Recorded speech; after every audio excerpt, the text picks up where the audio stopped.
14 points down in the fourth quarter. Hillcrest, as a matter of fact, has won the last 5 games out with Patriot, dating back to 6 years ago to the day when the Warriors also stunned Hillcrest 36-35 in a one-point game in a topsy-turvy 2017 when the River Valley League ended up in a 5-way tie for first place. So, could Friday the 13th be lucky again for Patriot? Well, we'll find out. It's the Trojans and the Warriors coming up next, the CIF on Riverside TV.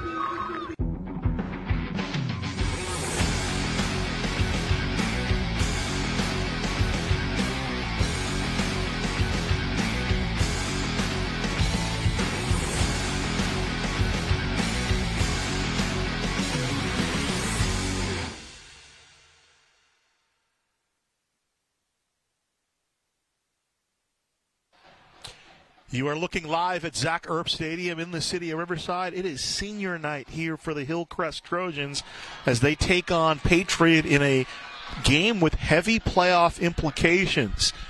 Patriot, as I mentioned in the open, they've started the league year 2-0. Hillcrest is 1-1. We mentioned they lost a couple of close games in the non-league schedule. Was talking with Travis Carter before the game. They could wipe the slate clean here with the win over the Warriors, a team which they've beaten 5 straight times. Here come the Trojans out of the tunnel to take on Patriot. But Chris Fowler has his team playing very well this year. And Travis Carter and the Trojans hoping for a little bit of redemption today. They've taken a couple of tough losses. In fact, Patriot had the same thing happen to them in their non-league schedule, and they've kind of flipped the script here, starting off the River Valley League schedule in 2023. So tightly packed league in terms of the standings. Yesterday we already have a result where Ramona beat La Sierra. So that's the first win, believe it or not, in league play for Ramona.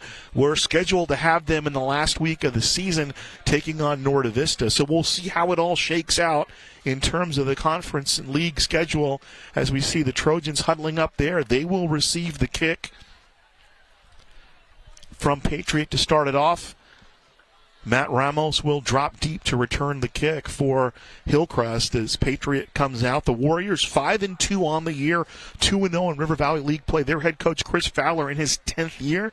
Last year, the Warriors missed the playoffs. They went 6-4, but were just on the outside looking in. Hillcrest comes in 2-5, 1-1 in league play. Travis Carter in his 5th year at the helm at Hillcrest. They actually made the Division IX playoffs last year. In fact, won their first-round game in thrilling fashion against Quartz Hill before losing in the second round against Diamond Bar on the road. Kicking it away for Patriot will be Freddie Madrid, the junior place kicker. And as you mentioned, Matt Ramos is back deep for Hillcrest along with Jacob McDowell. Just about to get underway here. Burgundy jerseys for the Trojans, the gray jerseys and the red numerals for Patriot. And here is the kid. He slips, does Madrid, and the ball is fielded about the 24-yard line by Hillcrest. And moving up over the 35, still on his feet to about the 39-yard line. Mingus Love Smith, I believe, scooped that up and went to the 39-yard line. So 1st and 10 from the 39. There's the offense for the Trojans. Alfredo Ventus has been very, very good. McDowell and Shaw making up for the loss of Julian Alvarado. Watch Matt Ramos. They're going to line up in a couple of different places, and that big offensive line for the Trojans. From the 39, 1st and 10. Alvarado, the senior quarterback, who missed all of last year. He played in the first game, got hurt, and then missed the rest of the season.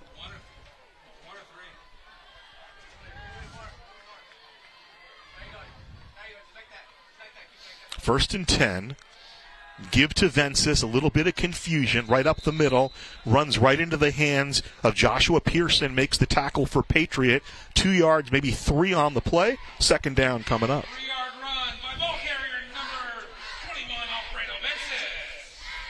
Another look at it, running right up the middle. A little bit of a delay with Alvarado. Ball spot the 41-yard line. Grant Jones was the first man in there, and then Pearson stood him up. There's a look at Alfredo Vences. Had a wonderful junior year. Second down. They'll feed Vences again running left. He'll be upended there by Isaac Galiza. Another yard or so on the play. Third down. Vences, a guy who played mostly defense at the freshman and JV level, and Coach Travis Carter told me we were looking for somebody to play running back, and he kind of stepped up and won the job. There's a look at the junior. He'll be back next year for Travis Carter and company. 3rd down and 7 coming up. That's Ramos in motion. They'll give it to Ramos. Here's a little razzle-dazzle. McDowell taking it the other way. McDowell 45, first down. Pushed out of bounds right at midfield. First down as they'll move the sticks. 6-yard pickup on the play.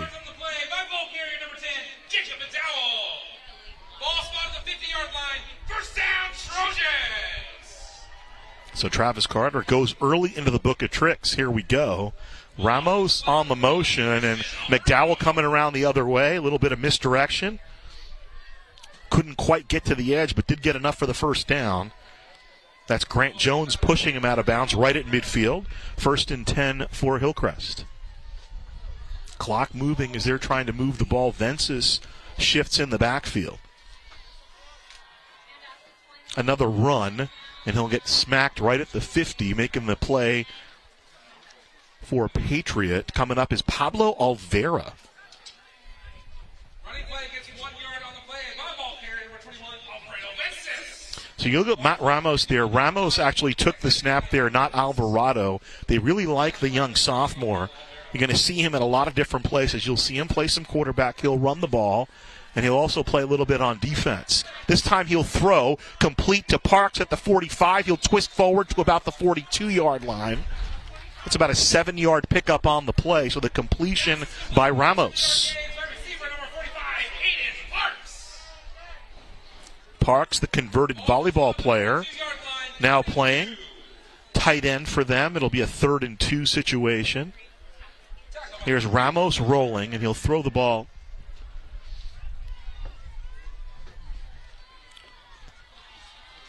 Here's the give to Alvarado, to Vences, and down he goes. Good job by the defense of Patriot. The big fella Nicholas Godoy in on the play. Also making the play Nathan Villanueva, the sophomore linebacker for Patriot, maybe right to the line of scrimmage. So Patriot doing a good job against the run. Last week against Arlington, they held the Lions to 80 yards on the ground. So call it 4th down and 3 here.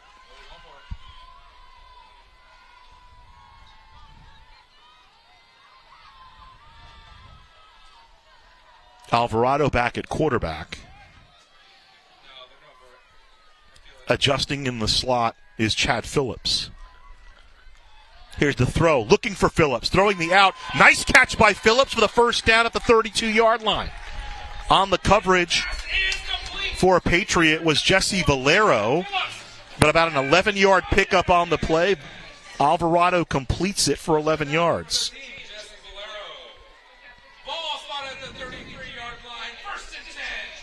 Remember, they're playing without Julian Sandoval, their top receiver. The Trojans, they're hoping to get him back later in the year as they go to the playoffs. So mark it to the 33-yard line, 1st and 10. High snap, taking it is Ramos, and he'll get spun down maybe at the line of scrimmage. Joshua Pearson was the first man there for Patriot.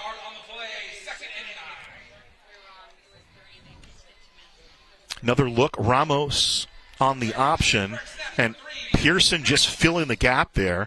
Get some help as well from Isaac Galiza. 2nd down, call it 9. Line is the 32. Alvarado back at quarterback. Alvarado will sling it, pump fake. He's looking for it all. One-on-one, and reeling it in right at the 1-yard line is Nicholas Shaw. The strike for 31 yards from Alvarado to Shaw, and right on the doorstep are the Trojans.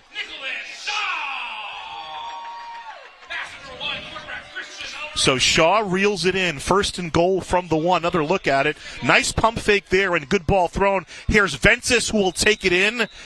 Is he in? Touchdown. Touchdown Trojans. And they move right down the field. 61-yard drive. Vences takes it in from a yard out. And it's 6-0 Hillcrest. So 7:22 of the first quarter. Vences on a 1-yard TD run. And here's Diego Alba Diaz, the senior, 19 for 19 on PATs on the year. He'll kick out of the hold of Ramos.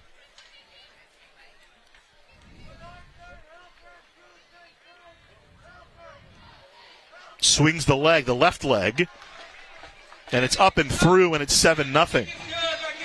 So 7-0 Hillcrest at 7:22 of the first quarter. We'll take a break and come right back. It's the CIF on Riverside TV.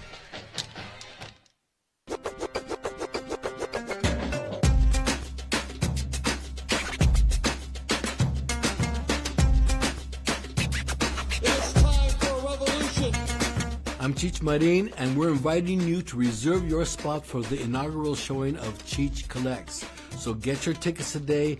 We're looking for you.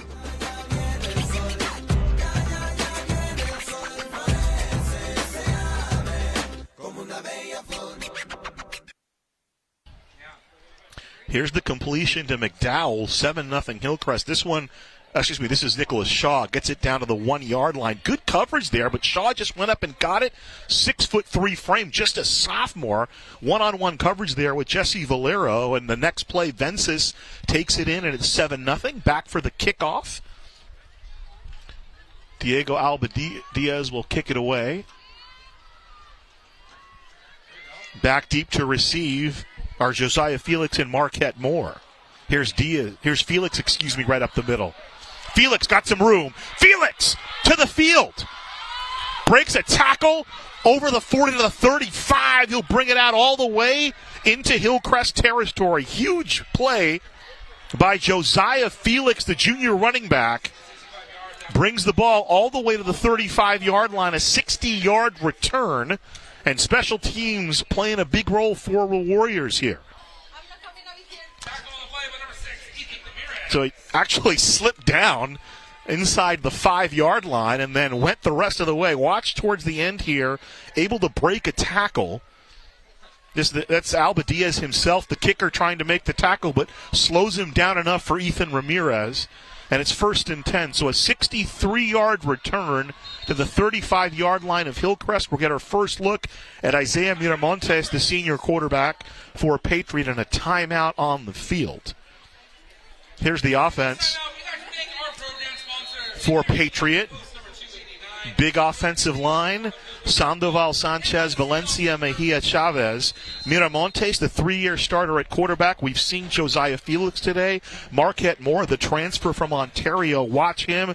Linden out of the slot. Villanueva takes the top off, and the tight end Ramos is a good double threat. He can block. He can catch the ball. Probably the second best set of hands on the team. Officiating crew tonight, Joel Malcor, the referee, Paul Williams, the umpire. Head linesman Tony Parks, line judge Steve Rod, and back judge Philip Barrios. So the timeout was taken there by Hillcrest on the defensive side to shore things up. Josh Mason, the coordinator, taking over from Ahmad Noor, who's now at Rancho Verde. 1st and 10. This is Lyman in motion. Give to Felix, running left, trying to get the edge. Hurdles forward to about the 31-yard line. And that's where he'll be stopped. Around the vicinity, Juan Luovano, senior linebacker, making the hit. So give it about 3 yards on the play to Felix. 2nd down and 7.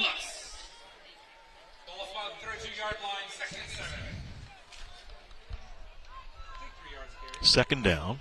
Here's the throw to Lyman. Lyman catches it up at the 25, dancing at the 30, trying to get outside. Ramos brings him down right at the 30-yard line after a nominal gain, maybe 2 on the play. The completion. 1 yard for number 9, Devin Lehman. Tackle on the play by Trojan number 3, Matthew Ramos. Another look at it. And Miramontes, remember, 3-year starter, can really fling it. Patriots going to be that power team. They're going to run 65% of the time, but especially in a playoff situation, they're very confident in their 3-year starter at quarterback. Here's the give again to Felix. He'll have the first down over the left side. Surges forward to about the 23-yard line. Getting up from the bottom of the pile. I believe that looked like Jacob Burnett on the hit. So Felix, so consistent, had nearly 200 yards last week in the win against Arlington. That was a wild one between the two teams. 1 yard running play by Vulture, number 4, Josiah Felix. Felix again. 2nd and 9, Patriots. Felix on the year, 751 yards on 102 carries. Had 197 last year. Played varsity as a freshman. Looks like Patriot here going tempo, and there'll be a flag on that play. Prior to the snap, encroachment called against the Hillcrest Trojans. That's going to be a 5-yard penalty. 5-yard penalty against the Trojans will move it up 5 yards. Speaking of the Hillcrest defense, we've seen a couple of them already. Guerrero's been big this year. Bustamante, Maldonado, and then Ramos playing in the secondary. Talking to both coaches, you're going to see a lot of guys playing both offense and defense. It's that time of year again. Ramos is the main guy. You'll see McDowell play some cornerback, and you'll see a couple of the starters rotating in from the offensive line to the defensive line for Hillcrest. And 5-yard penalty. Still 2nd down. so Hillcrest giveth, and now Patriot taketh away. They give back the 5 yards from the penalty. 2nd down and 10. 1 penalty flagged on each club. 2nd and 10. Miramontes calls his own number, running left side, and down he goes. 5-yard run by quarterback keeper number 6. Looks like Joaquin Dominguez on the hit. Takes it down inside Ball to the 15-yard line, 3rd and 5. to the 17. 3rd down coming up.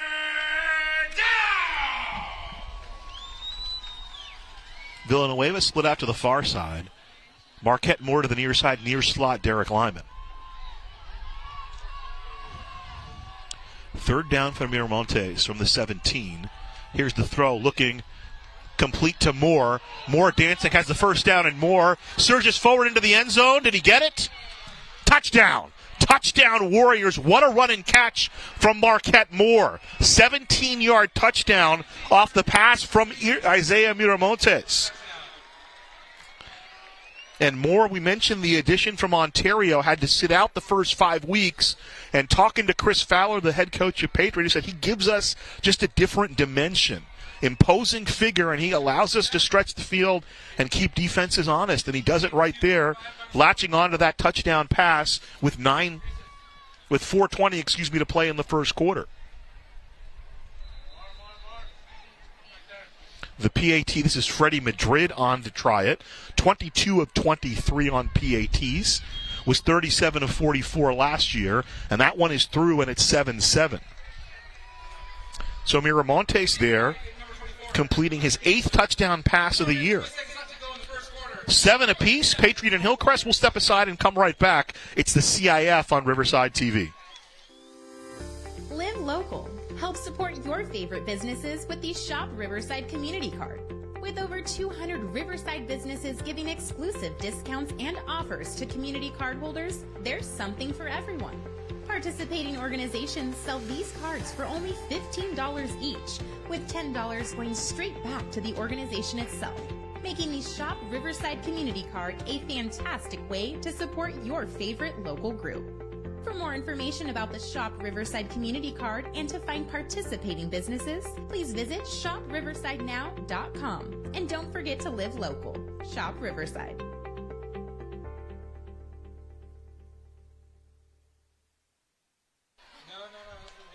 Freddie Madrid with the approach will kick it away.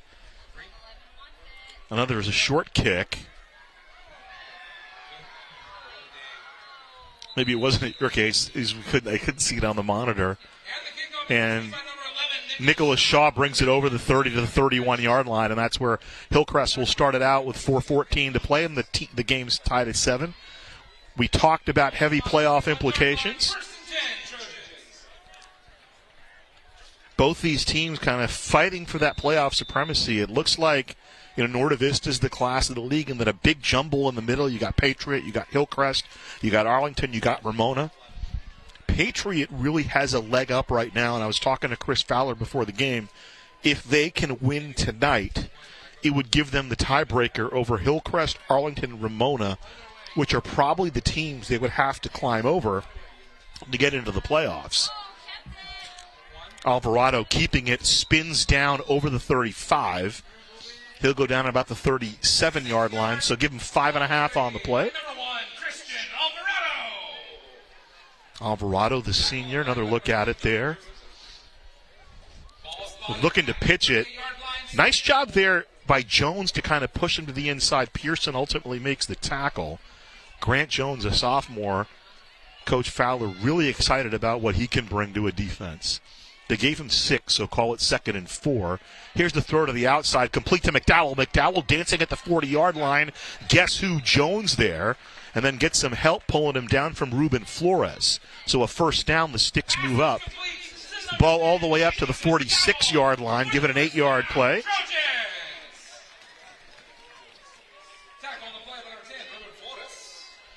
Get a look at McDowell there. McDowell, Phillips, and Shaw in the trips formation at the top of the screen. 7 apiece. We tick the 3 minutes to play in the first half. Option. Dancing outside is Shaw to midfield, and Pearson right behind him pulls him down after he picks up a couple. So the quarterback shuffle kind of keeping Patriot off balance a little bit. Ramos and Alvarado almost alternating plays, and Coach Carter thinks so much of Ramos he can do it all. Actually, the first man to him was Isaac Galisa. They mark it up to the 49-yard line. 2nd and 7 coming up for Hillcrest. Clock continues to move. 4 receivers in the formation. Christian Benitez pointing something out, the center for the Trojans.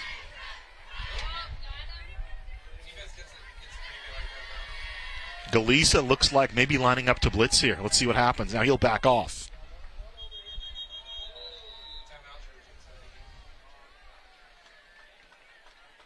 Delay a game against Hillcrest.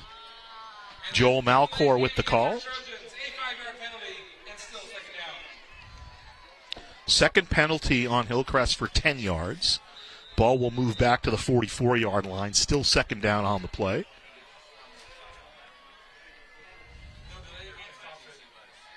Throw over the middle. Looking for Shaw. He's got it. Nobody in front of him. Like DoorDash, Nicholas Shaw to the house. 56 yards. Catch and run from Nicholas Shaw, and the sophomore playing big for the Trojans. Touchdown, Hillcrest. They lead 13-7.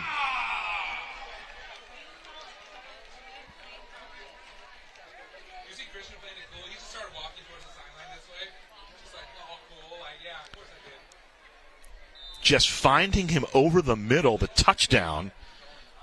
And, I was talking with Travis Carter before the game, and he said, just a sophomore. You don't want to go too crazy with it, as Diego Alba puts it up and gets a nice little how do you do afterwards, and it's 14-7 Hillcrest. So 2:09 remaining in the first quarter. 56-yard touchdown from Alvarado to Shaw.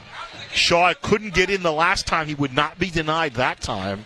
And talking with Travis Carter about Nicholas Shaw, freshman year he was the league champion in 100 meters, and what he wants, young player, so you want to develop him. And Coach Carter said, he plays with confidence, but we want him to get to the point where he really has the confidence to where he can go dominate a game. Well, he's been pretty dominant here in the first quarter. A 31-yard catch and the 56-yard catch and run where he showed off some of that 100-meter speed. We saw a game a little bit like this last year in the regular season finale, that 46-36 thriller between Hillcrest and Norda Vista. But, these two teams, we talked about it in the open. Last year over at Rubidoux High School, 42-41, Hillcrest rallied from 13 down in the fourth quarter. And then 6 years ago to the day, Friday the 13th, 2017, 36-35. It was a Patriot win And that was that up and down, that ramshackle year where the River Valley League ended up with a 5-way tie for first place. 5 teams finished 3-2. Late first quarter, Norte Vista 14-0 over Arlington. Here's the kickoff. Coming in to field it is Pablo Olvera, and Olvera over the 30 to the 31. Instead, that's actually Moore. It was 7, not 3. Marquette Moore brings to the 31-yard line. So we've seen a big play from Marquette Moore. We've seen a couple of big plays from Nicholas Shaw. Could this end up being a bit of a track meet with the teams putting the ball in the air? Both these teams, well, I guess Hillcrest kind of runs the spread, but Patriot traditionally a running team, but they found the new dimension, an experienced quarterback and a big play receiver in Marquette Moore, and they got a couple other guys. Lyman's pretty good. Villanueva can stretch the field. And, of course, they still got the running game as they pound up to the 39-yard line. An 8-yard pickup on that play. That was Isaiah Miramontes calling his own number. So 8 yards for Isaiah on the play. Mayweather with the tackle, and talking with Chris Fowler about Miramontes. Whenever you get a guy who's a multi-year starter, there's an understanding between the coach and player. And Coach Fowler said, there were things when he was a sophomore and a junior that I kind of had to tell him. I need to tell him those things anymore as flags come in. There's kind of an understanding. Looks like it's going to be false start. So 5-yard mark off against Patriot, their second penalty. They've been penalized 10 yards. Norte Vista into the end zone again, so they lead 20-0, extra point pending. Ticking down to the end of the first quarter here. 2nd down and 8. Line is the 33. Miramontes throwing to the outside, nearly intercepted, but a nice catch. That was Lyman with the catch up at the 36-yard line, so 3-yard gain on the play. 3rd down coming up. 4-yard catch on number 9, Devin Lewin. On the coverage, number 10, Jacob McDowell. Ball about 36-yard line. Under a minute to play here in the first quarter. 3rd down. 3rd down and 5. Need to get to the 41-yard line. Here's Miramontes. Got time. Throwing the ball complete for the first down. Tackle down at the 50-yard line. Making the tackle, Jacob McDowell. Making the catch was Ray Villanueva. Miramontes back to throw here. Here's the pressure coming from Maldonado. And Villanueva, normally, he's a guy who stretches the field, but they are just between the tackles, between the sticks, moving the sticks. Comes up with about a 15-yard completion.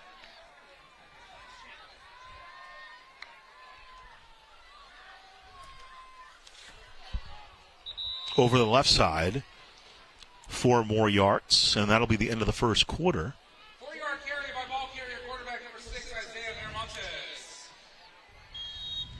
Ball's going to be spotted at the 44-yard line. And that's the End of the first quarter, Miramontes takes it for 4, 2nd and 6.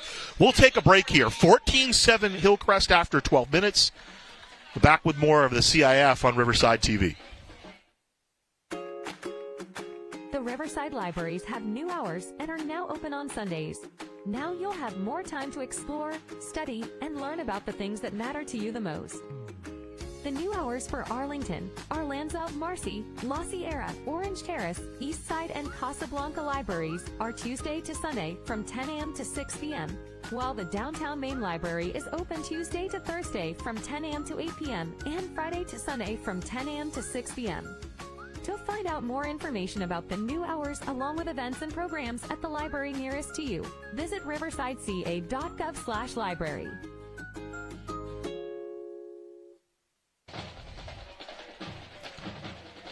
Here, look at the Vince's touchdown. That came at 7:22 of the first quarter.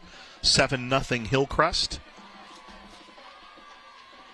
Culminating a 61-yard drive. Here's the big play that set it up. That's Shaw catching the ball at the 1-yard line. That was the play previous to that. And now here's the Nice play from Marquette Moore. A nice run after catch. He gets into the end zone for the touchdown as we're back to action here from the 44. Second down and 5. Felix running to the right side. Stumbles, stays on his feet, and then finally does go down. Maybe 2 yards on the play. And Hillcrest doing a nice job moving towards the ball carrier. Kind of showing up in a bad mood. There's Josiah Felix. They've limited him to 14 yards on 4 carries. Miramontes has 20 yards on 4 carries. Coming in, the offense averages about 261 yards, and Hillcrest of late has been susceptible to the run. So definitely they've done some work this week. Here's Felix just putting his head down, burrowing down to the 40-yard line. So it'll be 4th and short. 4 more yards on the play for Felix. 2 yards on the play, but a stop short of the line of the game. It's 4th down. Ball carrier number 4, Josiah Felix. So they need to get inside the 40, just inside the 39. And it looks like Chris Fowler's going to keep the offense on the field. Guerrero on the tackle for Hillcrest. Make some noise, Trojan fans. Miramontes will take it himself, and he'll get the first down and more running over that right side.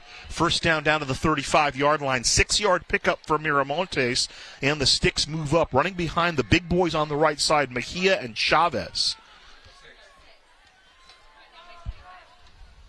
4-yard carry by quarterback number 6, Isaiah Miramontes, gets the first down. Clock continues to move here. Patriot, this is what they do. They just like to line it up and smash you. And now they have that added little dimension with Miramontes and Marquette Moore, although Vyman and Villanueva did a pretty good job running up the middle. And instead it's going to be Miramontes keeping it. Miramontes on skates, gets outside, close to another first down. In fact, he got the first down to the 21-yard line. Miramontes with 14 yards on the play. Talk about a big play player, man. Miramontes this year, nearly 800 yards through the air, over 700 yards on the ground, 7 touchdowns running, 3rd year in the system. Another look at the fake to Felix, and then he gets outside. Guerrero nearly gets him, but Miramontes knows exactly where he's going to go. Finally, Gonzalez pushes him out, Aiden Gonzalez, at the 21-yard line. They've been really working that right side, so let's see if they go back there again. 1st and 10 from the 21. Miramontes looking right. Flynn out of the backfield. This is Felix catching the ball, smashes down around the 10, close to another first down. Josiah Felix, varsity as a freshman and then missed a lot of last year because of an injury, but man, Coach Fowler said he likes to run to contact. Watch how he does it here. He wants the hit right about the 10-yard line. So the completion takes it down to the 12-yard line.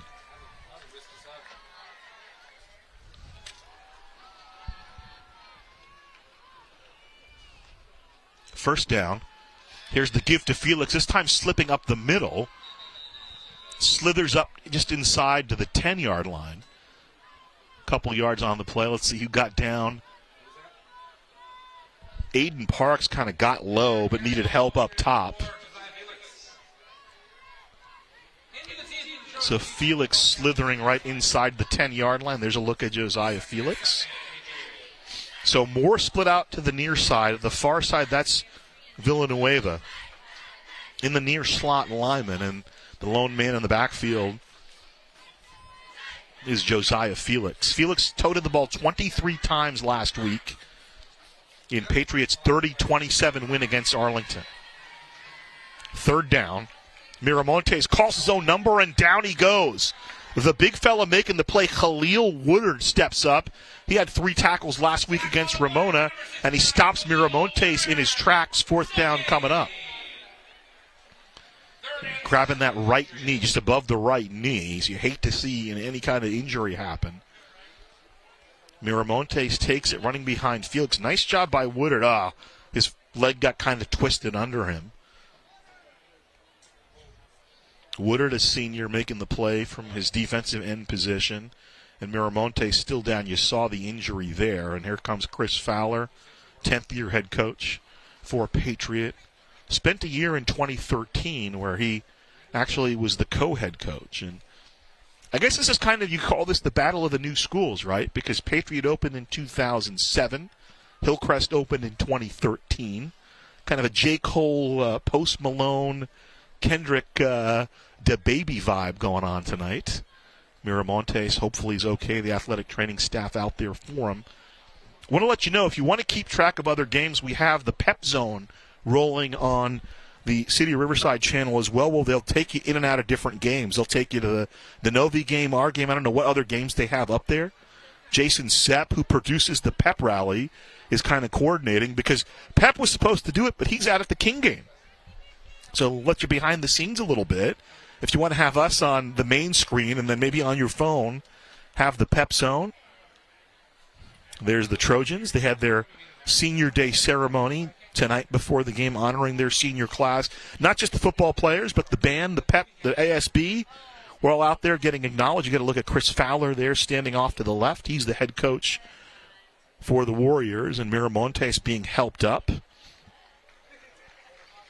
You know, he doesn't want to leave the game.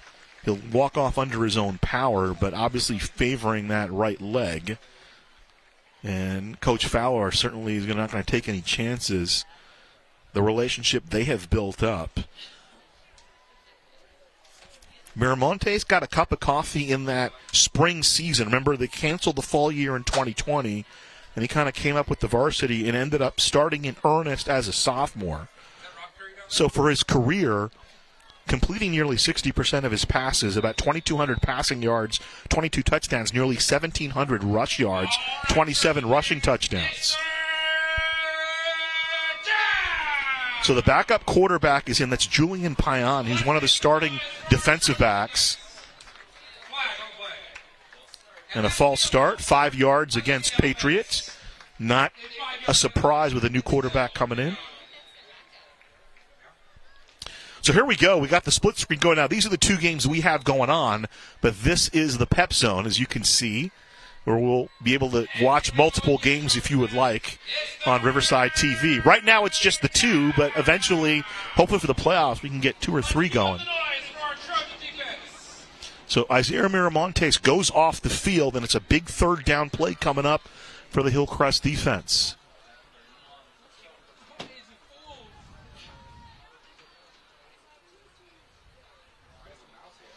Rolling right, looking to throw. Good block by Felix, completes the ball to the tight end, out of bounds inside the 10-yard line. Let's see how close he was. Diego Ramos makes the catch, and he'll be short. Needed to get inside the 5. They'll mark that ball to the 8-yard line. So Payan with the completion to Ramos. Another look at it. Pushed out of bounds by Burnett at about the 8-yard line. And here comes the field goal. Freddie Madrid will come out. It'll be about a 25-yard kick. Madrid trying to make it 14-10. Swings the leg. Up it goes, and it's good. So Freddie Madrid now 6 of 6 in terms of field goal attempts, and he makes it a 14-10 game with 7:54 to play here in the first half. It's 14-10 Hillcrest over Patriot, but the story is, can Isaiah Miramontes come back onto the field? Leg twisted under him on a play as Patriot was driving. And we always talk about, you know, when you get to a quarter, if you're a running team, you get to the playoffs, you want a quarterback who can make some plays, and obviously Miramontes had proved he could do that for Patriot, but will he be available? So let's see how Chris Fowler on the athletic training staff, the sports medicine staff for Patriot play it, as the Warriors will kick it away.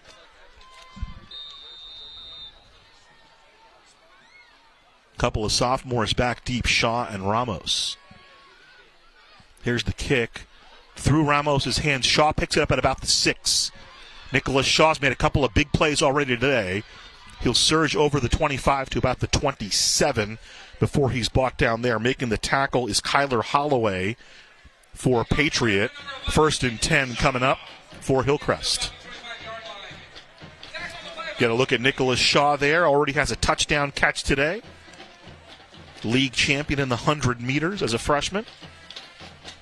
Official spot at the 26-yard line, first and 10, Trojans. So that's where Hillcrest will start it off, and the Warriors defense will need to step it up. Defensive coordinator for Patriot is Jacob Flores, and Flores has a connection to us here at Riverside TV. First and 10 from 26. Here's the give to Vences. Oh, nice little misdirection. Moves to the open field, second level, and flung down at about the 45-yard line. So a 29-yard pickup, finally tackled on the play 21, Alfredo Vences. by Nathan Villanueva. Tackle on the play by number 0, Nathan Villanueva. Ball spot at the 46-yard line, first down, Trojans. Another look at the play. Kind of pushed and cuts back in. Nice little cut and avoids the second tackle. And that's what Vences can do for you. And Villanueva has to drag him down do-si-do by the jersey. Here's the throw. Looking downfield. Here's the hitter complete to Shaw. And Shaw down to the 20-yard line. 26-yard completion from Alvarado to Shaw. Great pitch and catch. Number 11, Nicholas Shaw. Third catch for Shaw. He's already got 113 yards in receptions. Nice play action. Good pitch and catch. And you knew it was a special game because you saw before the game who was throwing with Alvarado out there. His head coach, Travis Carter, the old quarterback. First and 10 from the 20. Here comes McDowell in motion. McDowell taking it over the left side, and down he goes. Villanueva there, maybe got 4 yards on the play on the end around. Second down and 6 coming up. Number 10, Jacob McDowell. Tackle on the play by 0, Nathan Villanueva. Ball Update from Arlington, 28-0 Norte Vista. 5 minutes to go in the first half. We got this score 14-10 as Hillcrest, though, driving. Second down from the 15. Alvarado throws to the outside. Phillips with the catch. And Phillips goes down almost immediately. Ball on the turf. Patriot says they got it, but do they? No signal yet, waiting on the white hat. And his white hat kind of falls off. They're discussing it. Yes, turnover. Ball squirts loose there. So the turnover happens with 6:10 to play in the second quarter. So the completion down to the 13-yard line. Now the question is who's coming out to play quarterback. And Miramontes is back. So left the field after that series. He's back behind center, all taking the shotgun snap at least. Here's the give to Felix running right. Felix to the second level, and there he goes.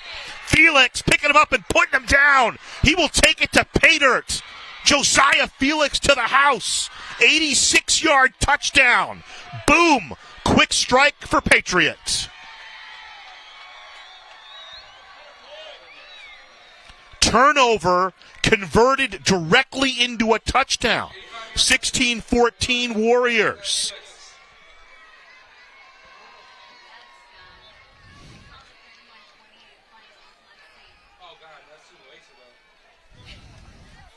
PAT coming up, and we mentioned it. They're really running, meaning Patriot really attacking the right side. Mejia Chavez, the two linemen, the guard and the tackle on the outside, and they've been just a steady diet of pounding that right side. Madrid swings the leg, the PAT, like Elvis Costello. His aim is true, and it's 17-14, Patriot over Hillcrest. And just get a look. Look at the big boys out front now. That was Robert Sandoval, the left tackle, out pulling, and there goes Felix, and that's what they run. They do a lot of pull, and they do a lot of movement, the pull and kick. They love making those kick blocks on the offensive line. And Felix all the way to the end zone like a Good Humor ice cream bar, untouched by human hand, 86 yards, and now Patriot leads. Well, don't go anywhere, folks. I have a feeling the lead's going to change a couple more times before we're done here. So Madrid lining it up to kick it away. McDowell deep with Ramos. They've actually moved up a little bit now. They're moving up just inside the 10-yard line. This will chase Ramos back from the 4. Here's Matt Ramos weaving up, angling outside to the 20, and he'll be pulled down from behind. Nice play made by Nathan Villanueva. Up to the 24-yard line, so about a 20-yard return. And 1st and 10 Hillcrest. Ramos gets to the 24-yard line. First down, Trojans. Another look. So call it the 3. His back foot at the 3. And Villanueva, great angle, swipes at the ball and is able to knock down Ramos. So the Trojan offense, which has looked very good, by the way. I mean, Nicholas Shaw already has been a bit of a playmaker. Let's see. Watch Shaw split out to the near side. Vensis maybe lose a couple on the play. Galicia there. Grant Jones holding his contain. So a couple yards loss on the play. Now trying to make that move again, but Galicia reads the play. And then Jones follows up. Second down. Play action, thrown to the outside. Complete in the slot. That's McDowell, but immediately tackled right at the 20-yard line. Maybe they mark him up to the 21-yard line. Alvera there. Now 3-yard pickup on the play.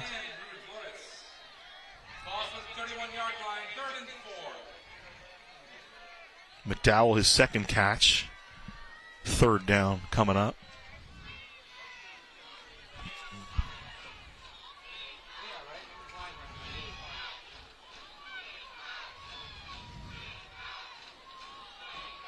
Alvarado directing traffic.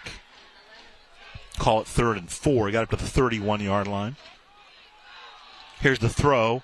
McDowell sits down. He'll have the first down. Slides up to about the 40-yard line. Villanueva combining with Pion on the hit. 9-yard pickup on the play.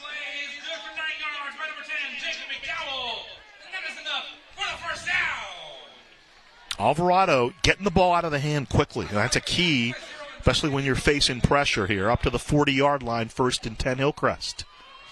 Vensis right into the teeth of the defense, maybe a yard. The big boy in the middle, Nicholas Godoy making the play. Godoy, the nose tackle. They were playing a 4-3, meaning Patriot. But Godoy, 6'1", 250, occupying multiple blockers. They went to a 34, and Coach Chris Fowler said, with him in the middle there, the linebackers, Jones, Pearson, Galiza, Villanueva, they have an easier path to the football. Here's the throw and the completion to Shaw, and down he goes. Stepping up is Pablo Alvera, the junior. Undersized, they list him at 5'5", but Chris Fowler said, not afraid of anything. Alvarado, the catch for Ramos at the 40, and there's Alvera knocking him down right at the line of scrimmage.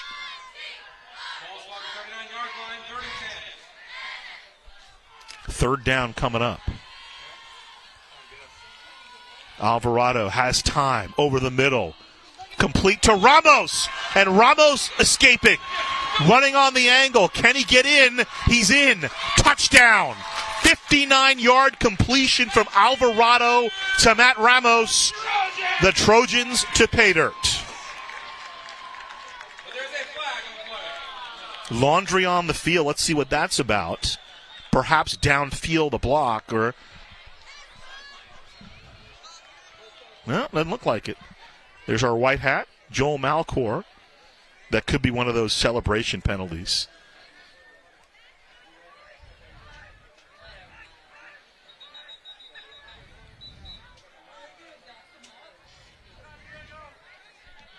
Oh, that was a get-back flag. Okay. That was a get-back flag. Flag on the play as a sideline warning against the Hillcrest Trojans.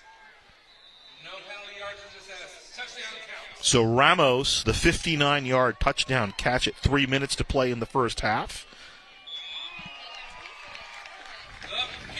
PAT up and through, 21-17 Hillcrest. Diego Albadiaz now 22 of 22, and here's the play. Big boys up front giving Alvarado time, and they've done a good job hitting the middle of the field. One-on-one coverage there. Ramos makes the catch and escapes.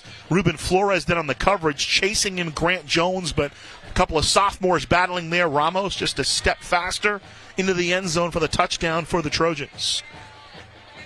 3 minutes to play first half. Thanks for joining us, Riverside TV. 21-17 Hillcrest on top of Patriot. We mentioned heavy playoff implications here. Last year, if you remember, at Rubidoux High, 42-41 thriller that Hillcrest won, and that was the game that kept Patriot out of the playoffs. 1 point and missed PAT was the difference, and obviously a late rally by the Trojans. There's Chris Fowler, the 10th-year head coach of Patriot.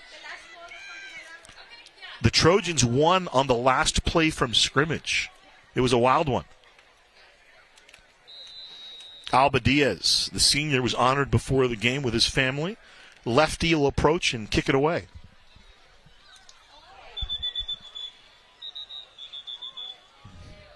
All kinds of whistles. What happened here?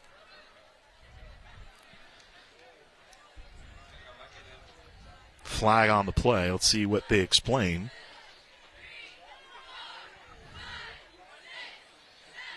Somebody who's offside. I don't know if there's, it's offside, so they'll re-kick it. They'll back it off 5 yards.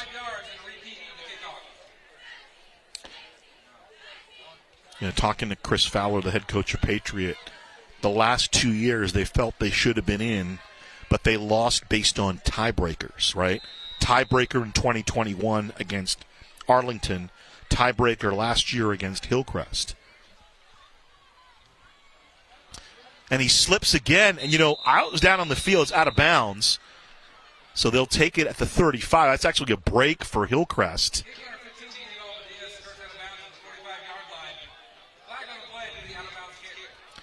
Well, they make him re-kick. They'll make him re-kick it. Now, the middle of that field, as you can see, is a little slick. Part of why, they're going to let him take it where it went out of bounds? I don't think, no, they're going to do it. They're going to take it where it went out of bounds.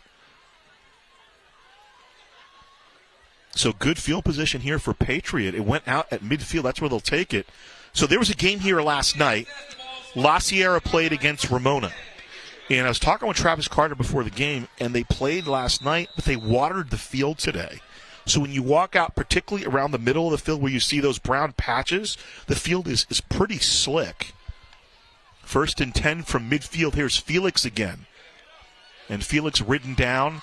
Robert Maldonado just grabbing hold and waiting for his buddies to show up. And they'll mark it up to about the 49-yard line for Felix. But when I was talking to Travis Carter before the game, we were standing right at midfield, and there was kind of the slick move.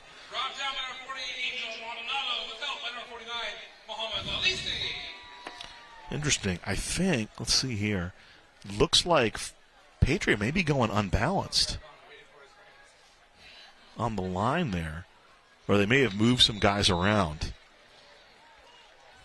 So, they have flipped. Offside against the defense, 5 yards against Hillcrest. That's a 4th penalty on the Trojans.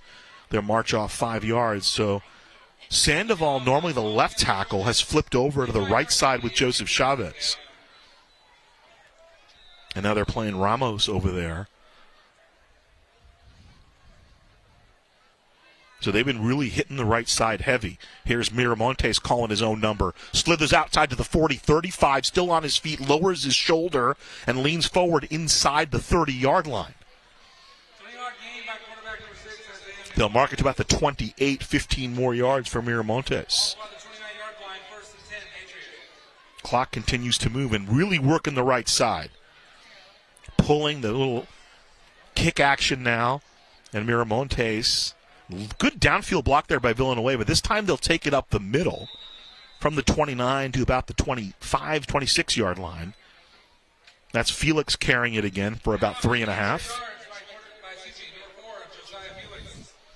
Under 2 minutes to play here in the first half. Hillcrest with the lead, 21-17. We've seen plenty of fireworks here. Ball spotted at the 26-yard line. Second and 7. Miramontes will go left side. Put his shoulder down. Randy Alhambra got his shoulder in there as well, and he'll stop By number 6. Miramontes right at the line of scrimmage. Brought down by the Trojans on the defensive line. Third down as the clock continues to move towards a minute to play. See if they put it on the air here. Marquette Moore split out to the near side. Lyman in the far slot. Villanueva split out to the far side. Third down coming up. Some noise for our Trojan defense. 3rd and 6 from the 25, and whistles and flags. 21-17 Hillcrest.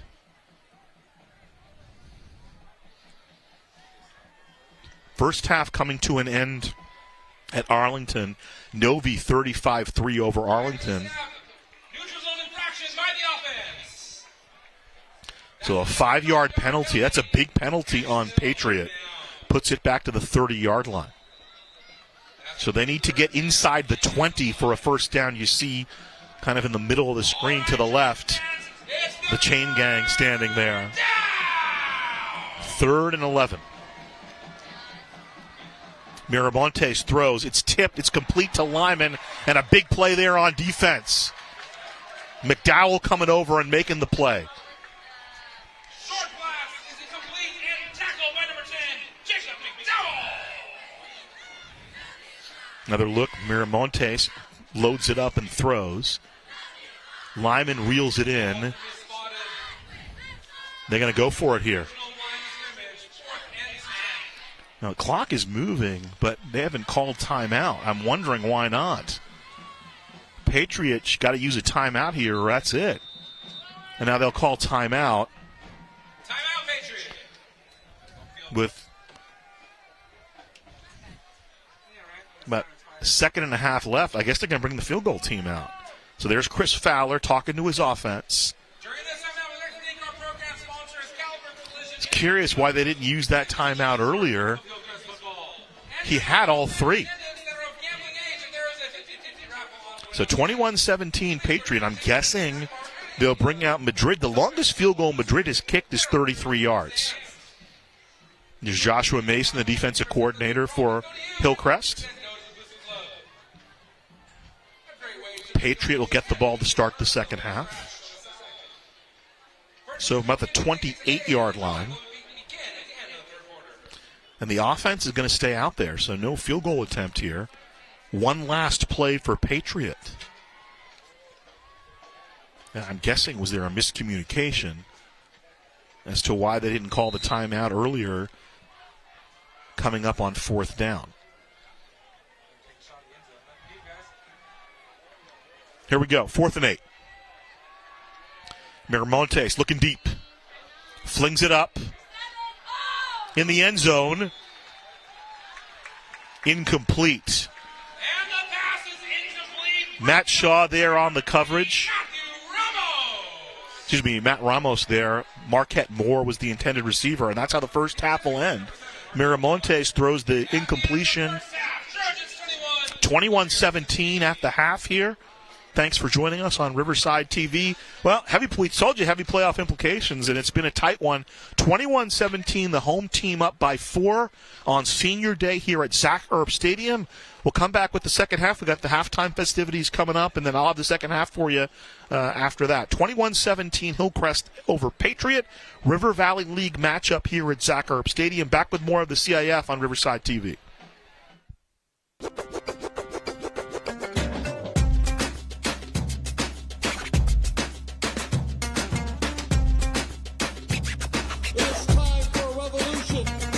I'm Cheech Marin, and we're inviting you to reserve your spot for the inaugural showing of Cheech Collects. So get your tickets today. We're looking for you.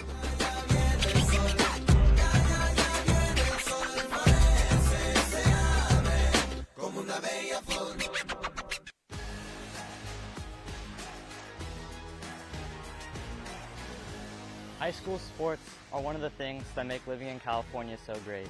But sometimes the behavior in the stands can overshadow our achievements on the field. I love it when my parents show up for me. But being booed for missing a play could be crushing. And remember that refs are people too. They're trying their best to call a fair and correct game. Hey, and enough with all the swearing. No one should feel insulted or ashamed because of their race, ethnicity, or gender. We should be able to hold our heads high after the match, win or lose.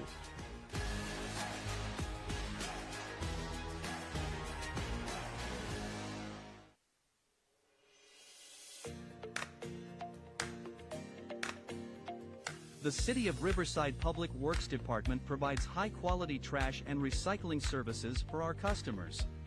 Our convenient curbside trash collection services help promote a clean and healthy Riverside. But what do you do when you have items too big or heavy for your can? That's where our bulky item pickup service can help. Before you call for help with your bulky items, be aware that not all items are acceptable for our free curbside service. Furniture, tree trimmings that are properly bundled and no longer than 36 inches, water heaters, and other non-hazardous materials are fine for curbside pickup. Appliances containing Freon such as refrigerators, freezers, and room air conditioners may also be picked up curbside by separate appointment. Unacceptable items include hazardous waste, antifreeze, paints, filters, and tires. We also cannot pick up electronic waste such as computer monitors and televisions, or fluorescent bulbs and household batteries. Construction or demolition materials such as scrap wood, metal, concrete, doors, and drywall are also not accepted. These items may be dropped off in person for no cost at the Agua Mansa transfer station or at one of our Clean Up Riverside events. For more information and the current schedule for these drop-off events, please visit riversideca.gov/cleanupriverside or call 951-826-5311, your one-stop shop for city services. To schedule a bulky item pickup, first call your service provider for an appointment. On the day of your appointment, please make sure that your items are curbside by 5:30 a.m. You may have up to 5 items picked up at each service call. If you have an appliance containing Freon, please call the Appliance Recycling Center of America at 1-800-654-2722 for your free pickup appointment. RPU customers may even qualify for a rebate. Visit riversidepublicutilities.com for information on current residential rebate programs.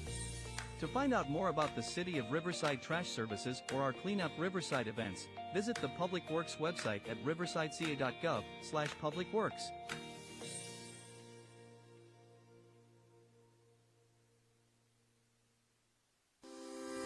Live local. Help support your favorite businesses with the Shop Riverside Community Card.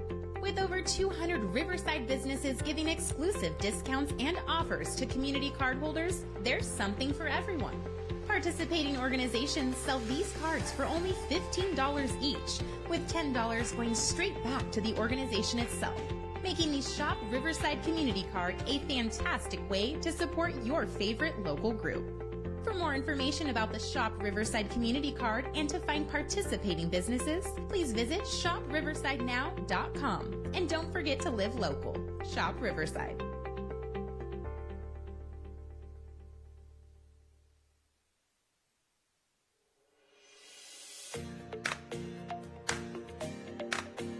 The City of Riverside Public Works Department provides high-quality trash and recycling services for our customers. Convenient curbside trash collection services promote a clean and healthy Riverside.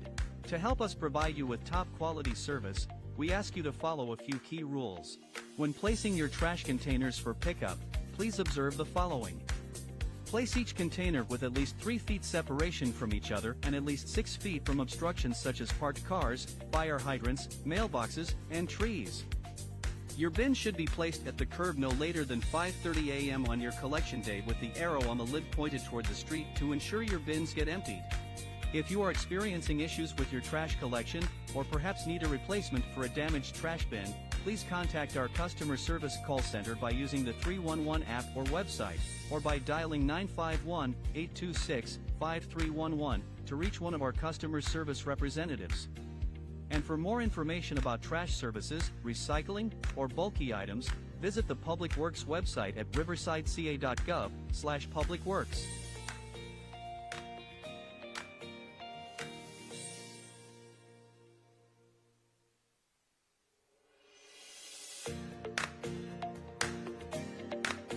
The City of Riverside Public Works Department provides high-quality trash and recycling services for our customers. Convenient curbside trash collection services promote a clean and healthy Riverside. To help us provide you with top-quality service, we ask you to follow a few key rules. There are 3 different containers for your trash.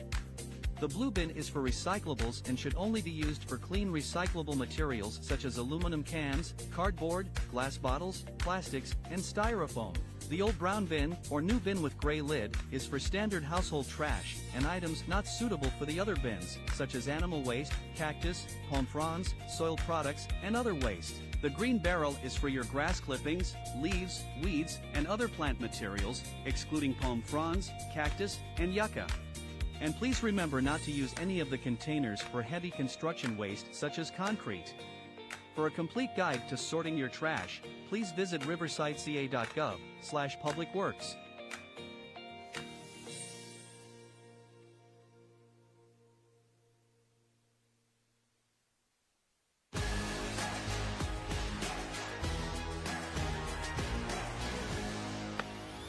High school sports are one of the things that make living in California so great.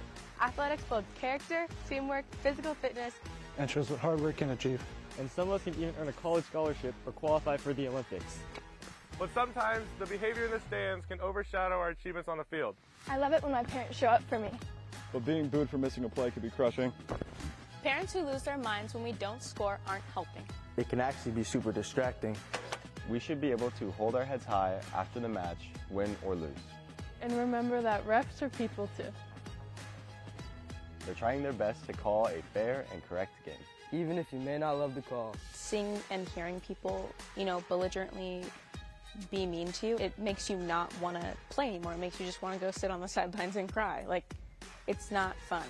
No one should feel insulted or ashamed. Norco, fighting a little bit of a tough match here. It looks like Roosevelt actually failed on their 2-point conversion, which is the reason why it's 12 instead of 13 or 14 in their matchup. So they're only up 5 right now on Norco. Plenty of time for the Cougars to come back against the Mustangs. They have about 30 seconds to go in their matchup. And the last one we're going to take a look at here is Aquinas versus Valley Christian. Aquinas started out pretty strong against this team, and they look to be, again, charging down the field right now. They're up 21-0. The Falcons are over the Defenders. So it'll be very interesting to see where this ends up by the end of the night. All right, we still got about 5 minutes left in halftime for both games, and my man, Pep Fernandez, actually just showed up right now. Doesn't even realize that we're live. He's kind of trying to sneak in the back. We're going to take a look at that game over there, Pep, against King High School, and I'm sure you're going to have some more stuff on there for us here in a little bit. For right now, we're going to go to commercial break. We'll be right back, and we'll go side by side with some action here in a couple minutes. Stay tuned, guys. Live local. Help support your favorite businesses with the Shop Riverside Community Card. With over 200 Riverside businesses giving exclusive discounts and offers to community card holders, there's something for everyone. Participating organizations sell these cards for only $15 each, with $10 going straight back to the organization itself, making the Shop Riverside Community Card a fantastic way to support your favorite local group. For more information about the Shop Riverside Community Card and to find participating businesses, please visit shopriversidenow.com. And don't forget to live local. Shop Riverside.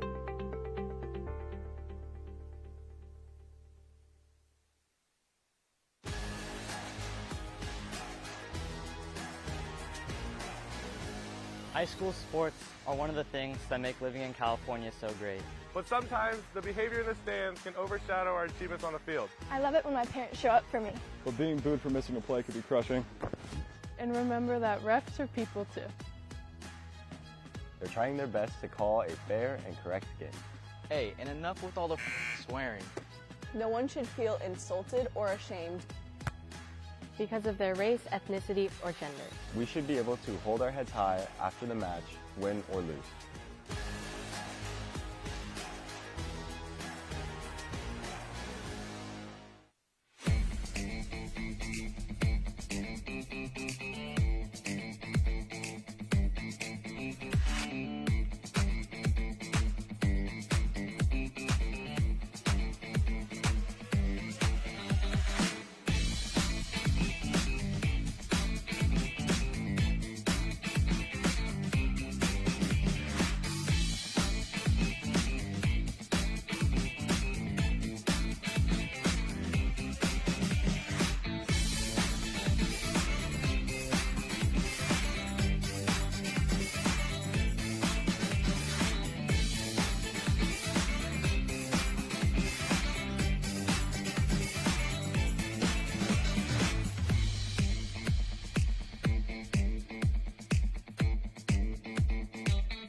The Riverside City Clerk's Office's mission is to enhance community trust and promote equitable public services by providing accessible and efficient legislative support, digital services, and city records to residents, city council, city staff, and business partners. We prioritize fiscal responsibility and adapt innovative services to meet the ever-changing needs of the community. We strive to provide residents and businesses with responsive and optimal services. So what does that all mean? Our lean and high-performing team is divided among three important functions: legislative, administrative support, and resident services. Besides working as a partner with every city department, the City Clerk's Office is responsible for many public-facing duties such as our passport acceptance facility. The passport team averages over 6,000 applications processed annually, making us the most widely used and highest-performing passport facility in the region. As the keepers of the city's legislative historical record, we are the go-to office for public information requests. On average, our office fulfills over 1,600 requests a year with a 3-day average response time, much faster than the 10 days required by state law.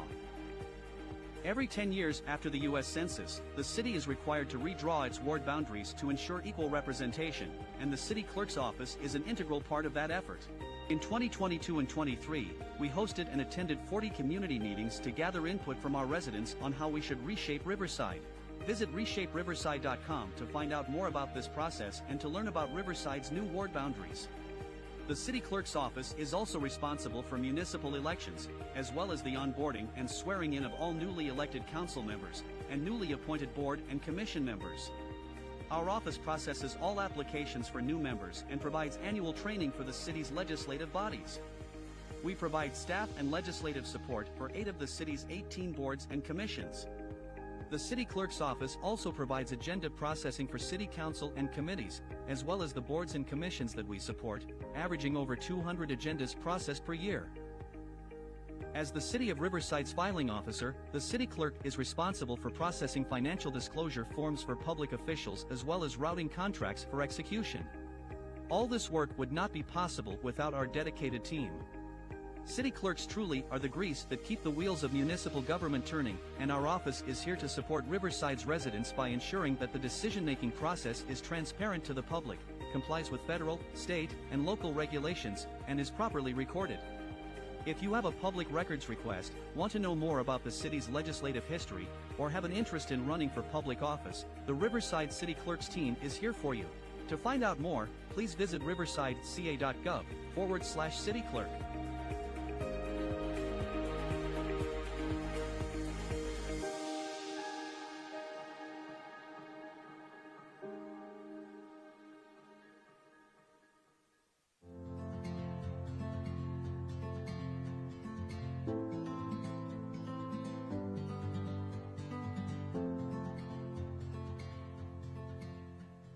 So today we're standing here in front of the Grandmother's mural, and this is a mural done by an artist named Denise Silva, who is a fantastic artist in our community.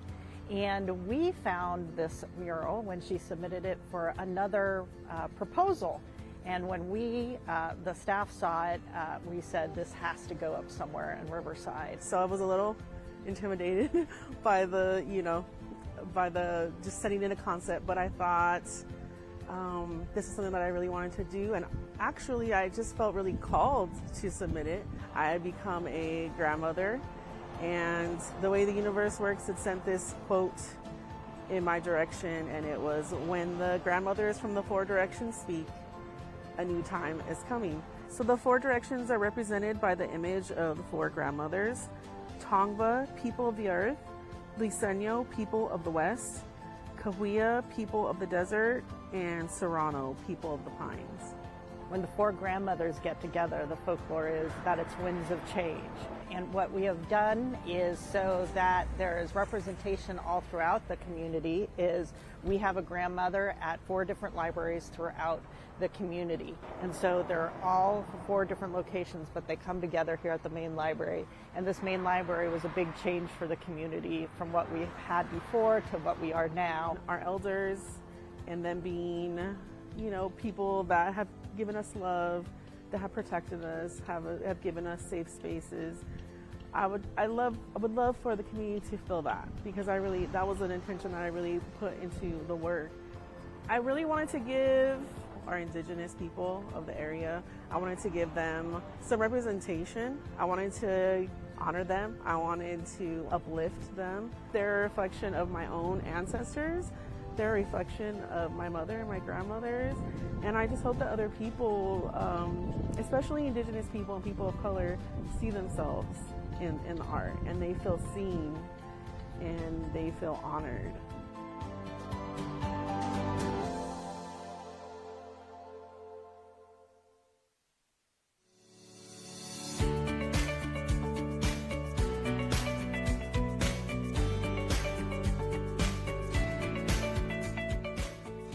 This was the dedication ceremony for Muldooney Village, 10 transitional living cottages that will be available for those who have recently been homeless, that are either living in a shelter or a halfway home or something along those lines, that are ready for the next step, but maybe not exactly fully ready to be 100% independent yet. Well, this is one piece and one of a myriad of solutions that we need to address homelessness in our city. So this housing will support some of the most vulnerable people on our streets. We need more of it, and housing at all different levels of support. So we have to start somewhere, and this is a really awesome start. The city has a dedicated case manager that will be providing the support for the residents here. And then we also partner with Riverside Housing Development Corporation, who will be the property manager. And they will be making sure the property is well maintained and making sure everybody's adhering to their lease. We're talking about people that will come in here probably with nothing. And so they have nothing to furnish with. So our agreement with the City Housing Authority is that we would work at furnishing these homes by leveraging Habitat's relationships with some of our local retailers. Habitat for Humanity's model is built around having volunteer work as the labor to keep the costs down for the project. Finally getting to this spot to where we are very close to having these residents move in. It's just so beautiful. I think this has beautified the neighborhood in a way that we were expecting, but to see it come to life like this, it's just a great day. Mulberry Village is a really important, I think, demonstration of the types of diverse housing that we need. You know, we need emergency shelter for people who need to get into a bed at night. We need stable housing to help people get in and stay long term. But we also need what we call transitional housing, which is here. I think we're going to see this as a successful model that we will be able to replicate elsewhere. The public is eager to see this type of thing. Our community wants to see the suffering on our streets stop. And this is one way, and a big way, that we can help that.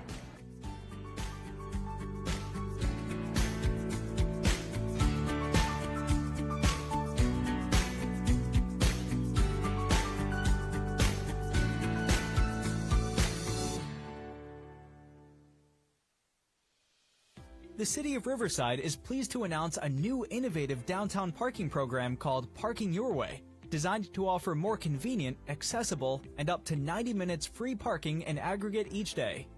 Parking Your Way will utilize a web app where patrons can select 30 minutes of free parking in a metered on-street space and or 60 minutes free in either a public parking lot or public parking garage. Patrons can conveniently pay and extend their parking needs as well through the web app. Parking Your Way will benefit the Riverside community by enhancing the downtown parking experience, leading to improved quality of life and encouraging patrons to frequent downtown establishments. The web app can be used to select free parking options, pay for parking, and extended parking sessions right from your smartphone. To illustrate how easy the web app is to use, let's demonstrate how a patron would pay for parking in downtown Riverside once they arrive to their parking destination. First, I locate a QR code in the area I'm parking at. I use the camera on my smartphone to scan the QR code. The QR code redirects my smartphone to a web page where I can then enter in my cell phone number. Once done, click Proceed. I'm now able to see the different dates and length of time options in that area. I choose to park my car for about 1 hour and 30 minutes, and I enter in my license plate number. Once completed, I then click Continue. The web app now leads me to a payment page where I enter my credit card information. When done, click Authorize Card. The parking session has now begun. I will receive a text message with the session info. I'm now able to see the parking session, the duration for which I have parked, and the payment that I have authorized for. If you frequent downtown Riverside, it may be best to download the web app and create an account so you don't have to enter all the information each time you park. Parking in downtown Riverside just became easier. This concludes the City of Riverside's parking web app demonstration. Thank you so much.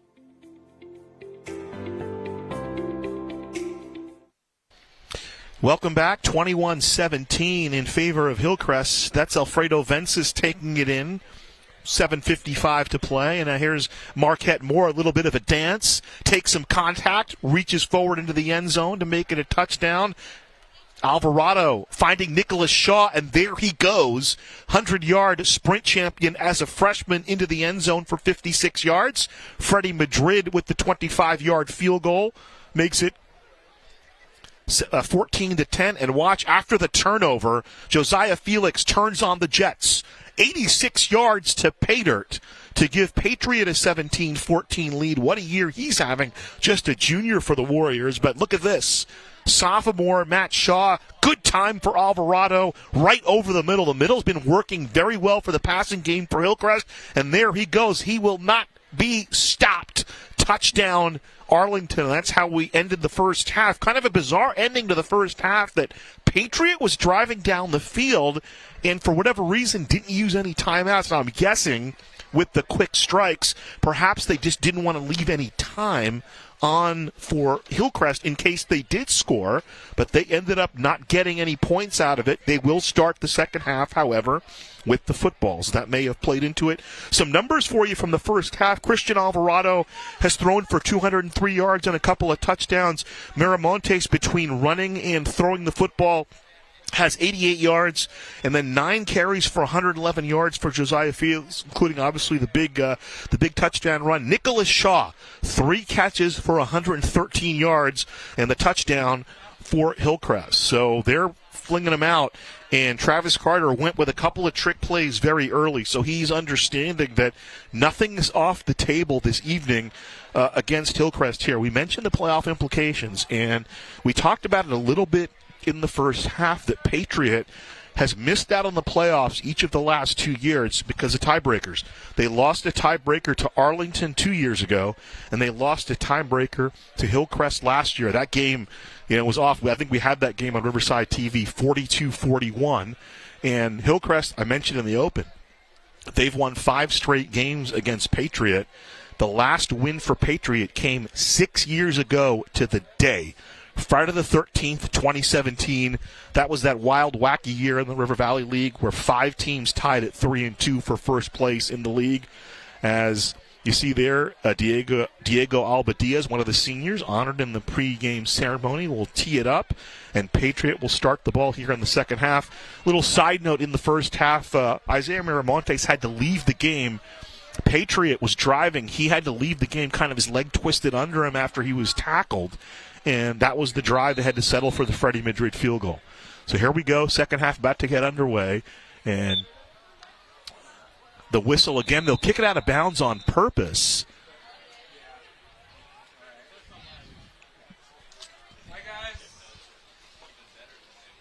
And so I think they're going to re-kick it here, looks like.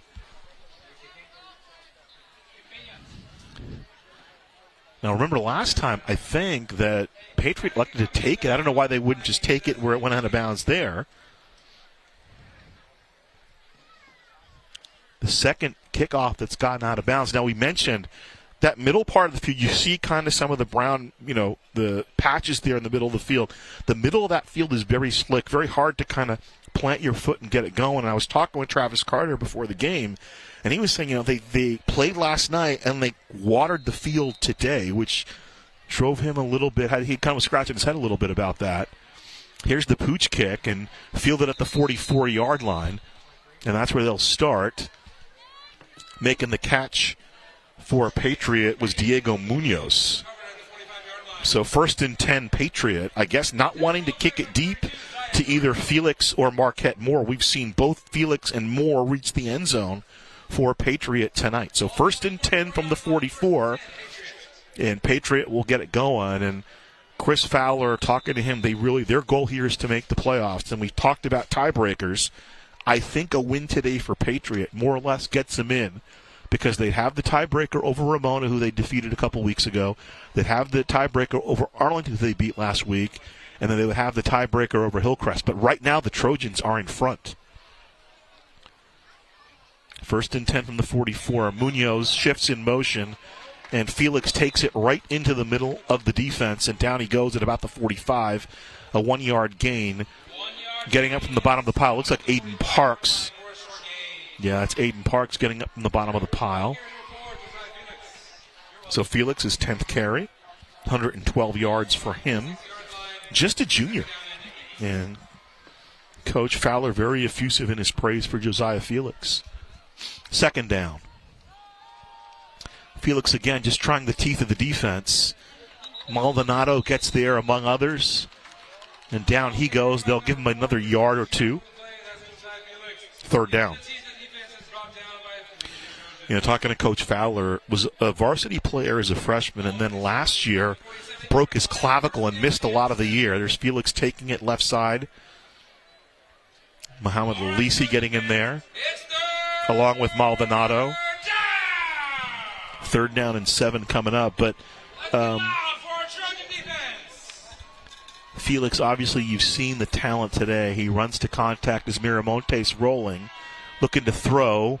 Here comes the pressure. Now he throws it. It's complete over the middle. That's Lyman with the catch. And he'll be inside the 30-yard line, making the tackle Noah Mayweather down to the 28-yard line. So a 19-yard pickup, and they'll move the sticks. What a clutch play there on the move by Miramontes.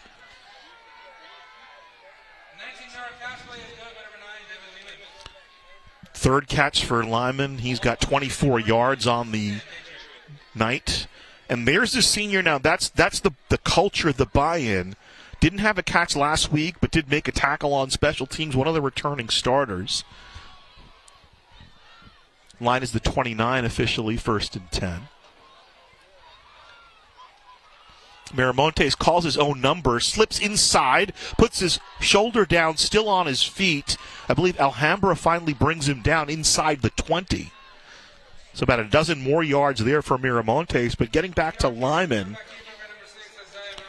you know, he was the top receiver. Had 16 catches, 216 yards, a couple of touchdowns. And when Marquette Moore came in, that kind of reduced his role a little bit. But was the good team guy. Miramontes, the pump fake. He'll go to the end zone. And that's a touchdown. Villanueva reels it in. Touchdown, Patriot.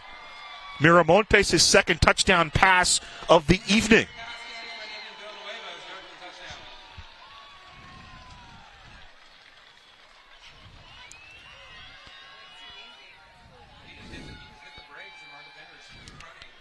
So PAT coming up, and we talked about it in the first half, one of those games. You know, we still got about 21 minutes to play, expect a couple of more lead changes. Madrid swings the left foot, and that PAT is through. And so the touchdown comes with 9:48 to play here in the 2nd quarter. 24-21, Patriot on top of Hillcrest.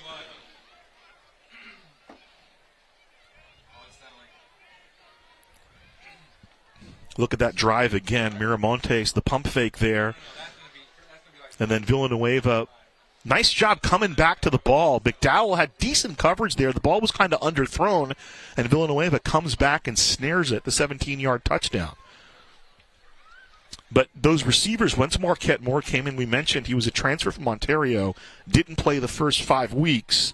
If the Lymans and the Villanuevas, who are both seniors, don't accept him coming in and taking the big role, there could be a problem chemistry-wise. Not the issue this year with Patriot. And Chris Fowler, very proud of that. He said, you know, these players, a lot of them have been in the program 2, 3, now 4 years, and they get it.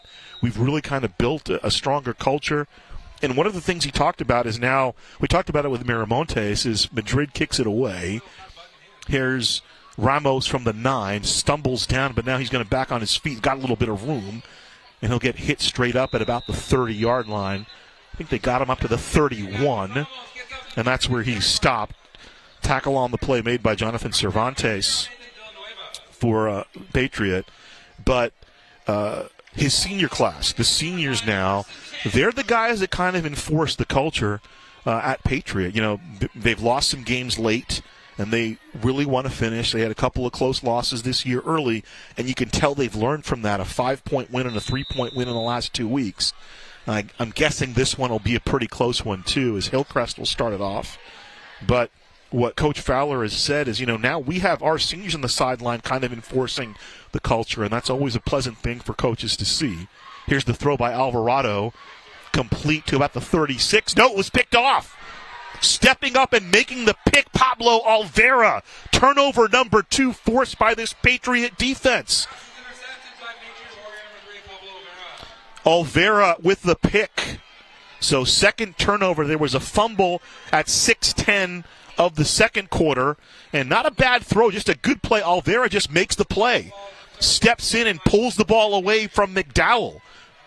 We talked about Olvera earlier. He's the guy, Chris Fowler, telling me, you know, he said we list him at 5'5". I don't know that he's even that big, but let me tell you something. He is not afraid. Came in with 36 tackles, 3 passes defensed, add an interception to that 1st and 10 Patriot from the 35. Miramontes keeping it dancing. Breaks 1 tackle. Now he's down at the 35-yard line. That's Muhammad Lalisi making the play, stopping him for no gain. Lalisi with a big hit on Miramontes. Keeps it himself. Gets by Alhambra and then Lalisi there. Lalisi playing with a broken thumb. Was talking to Travis Carter and, you know, kind of worked his way into the rotation. Hadn't played football until he came to high school. You know, he said he didn't have a background in football, but he's been one of our leading guys, was one of their leading tacklers last year, and their leading tackler coming into play tonight was their 6th leading tackler last year. 2nd and 9 after the 1-yard pickup. Miramontes looking downfield. Incomplete, nearly picked off. They almost gave it right back. Marquette Moore, no, instead, that's Lyman, the intended receiver. On the coverage there was Jacob Burnett. So, yeah, threw it a little bit behind him, and there were 2 Trojans right in the vicinity. 3rd down coming up. Can Joshua Mason's defense play around the turnover here? 3rd down. All right, Trojan fans, it's 3rd down. Miramontes looking for it. Complete, just sitting down at the 25-yard line. Making the catch. That's Villanueva. So about 10 yards on the pitch and catch. Villanueva, another clutch catch. Has his 4 catches on the game, including the big touchdown that put Patriot on top 24-21. 1st and 10 from the 25. Miramontes, the option. Nice block by Felix. Inside the 20, down to about the 18-yard line. Alhambra makes the tackle. It's about a 7-yard pickup for Miramontes, and they keep the clock churning. Watch Felix here. Making the block. Alhambra still, though, made the tackle, and Marquette Moore also impeding Ramos there. When your backs and receivers are blocking downfield, that's just a testament to the culture of your team. Miramontes trying to slip inside.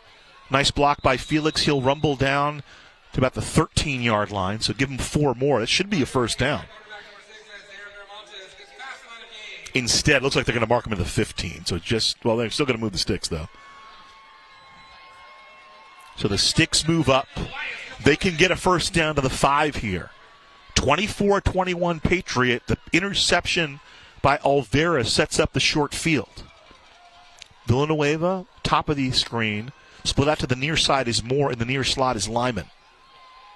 Villanueva makes the catch, breaks the tackle. Touchdown, Patriot.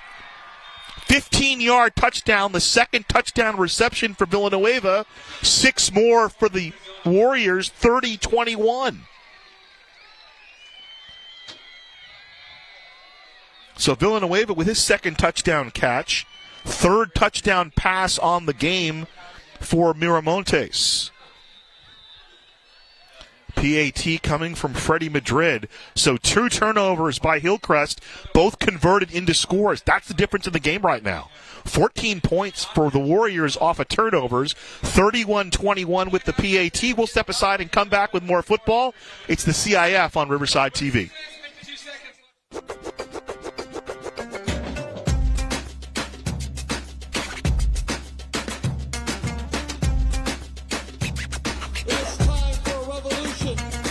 I'm Cheech Marin, and we're inviting you to reserve your spot for the inaugural showing of Cheech Collects. So get your tickets today. We're looking for you.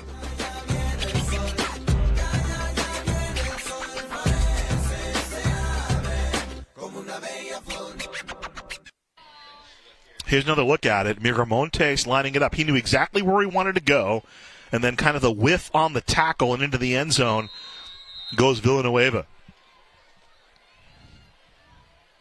Madrid sending it deep. Shaw bobbles it, picked up. Actually, it was Ramos that bobbled it. Shaw picked it up.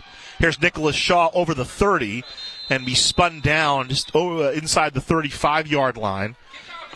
Making the tackle for Patriot, Jonathan Cervantes. Actually, excuse me, Isaac Galisa on special teams.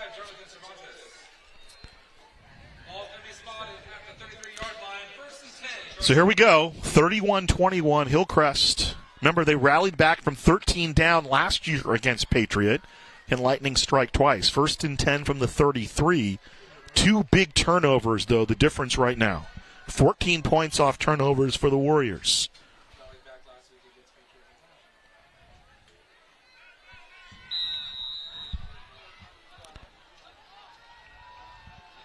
So Shaw split out to the near side. In the near slot is Mingus Love Smith for Hillcrest. Alvarado, Ramos short hops it incomplete. 2nd down and 10 coming up.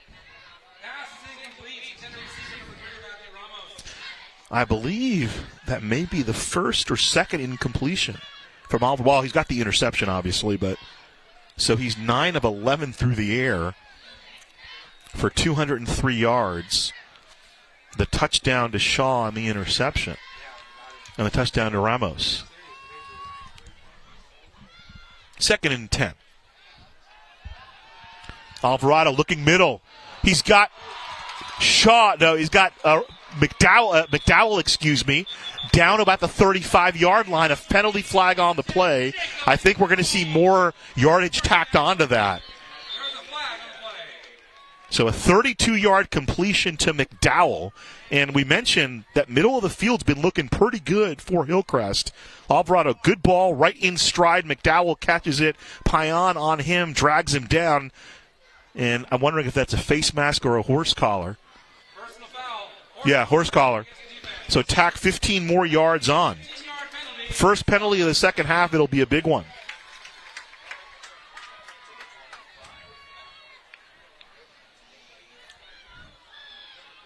So it'll be half the distance, the 32-yard completion to McDowell. His 4th catch.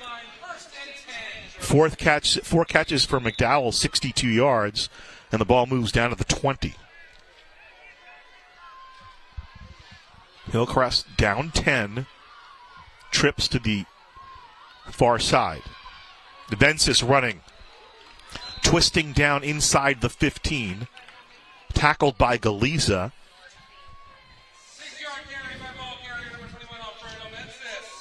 Another look.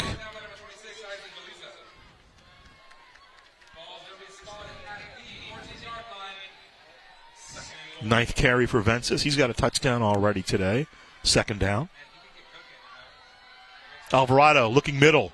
Touchdown! Nicholas Shaw, another trip to pay dirt. Touchdown, Hillcrest.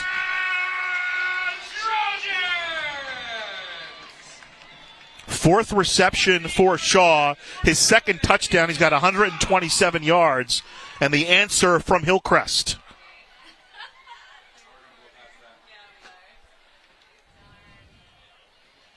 So a 56-yard touchdown catch, a 14-yard touchdown catch, and then a 32-yard touchdown or catch earlier that wasn't a touchdown. They stopped him at the 1. Diego Albadias back. Late arrival for Hillcrest. Let's see what happens. Swings the leg and just inside the upright. 31-28. You all saw what happened at USC last Saturday, right? It's a nice ball thrown by Alvarado, and running right to the goalpost is Nicholas Shaw. And we had the discussion, Travis Carter and I, when I talked to him this week, and he said, just plays with confidence. I just want him to dominate. Well, I think he's answering the coach's request right now. He has dominated. He's caught 2 touchdowns, and he's got about 130 yards of real estate on 4 catches. But again, the 2 turnovers looming large. 14 points for Patriot off those 2 turnovers. But right now, 31-28. So the defense going to have to step up and make a play for Hillcrest. Warriors looking for their 3rd conference win. They've won 3 conference games just 3 times in their school's history, 2017, 2014, and in 2008, back when they played in the Sunkist League.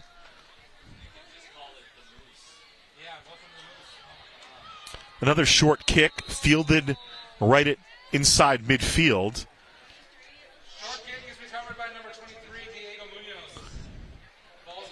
So 42-3 Norte Vista over Arlington. So it looks like, Ken Batdorf's got the Braves rolling like they normally do. I talked to both coaches about it. Obviously, Coach Carter's already played Novi and just says, man, they're just so good. They're good like they always are, but now they have a couple of playmakers. And Seth Bolander, playing quarterback for Novi, started off here at Hillcrest. He was a freshman. 1st and 10 from the 48.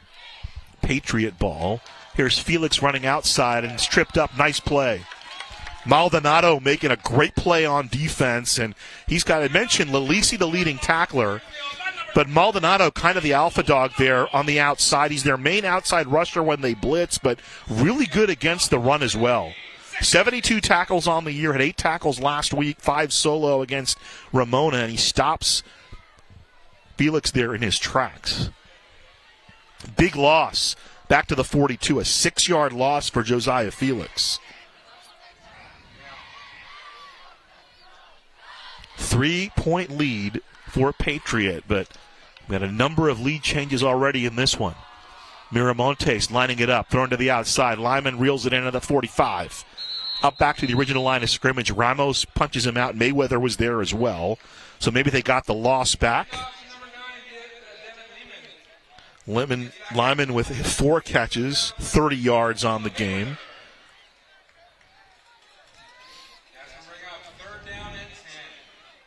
Miramontes now 12 of 15 through the air, 64 yards.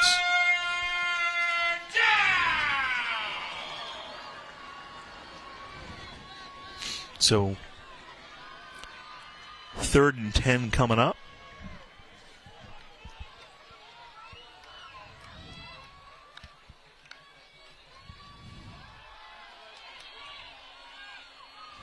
Looking deep and incomplete, was looking for Villanueva.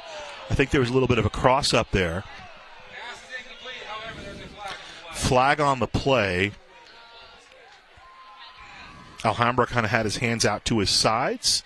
Joel Malcor will tell us what happened. It'll be on the Trojans. So Miramontes lining it up, throwing it. Villanueva asked for it, and penalty.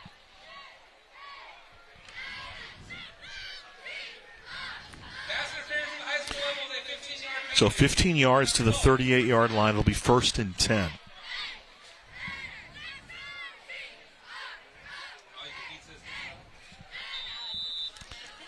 Obviously, the 2 turnovers forced by the Patriot defense. Now, Hillcrest would like to get one. 4:53 to play in the 3rd quarter from the 47. Felix right into the teeth of the defense. Maybe back to the line of scrimmage. Getting up from the bottom of the pile, Aiden Parks was the first man there.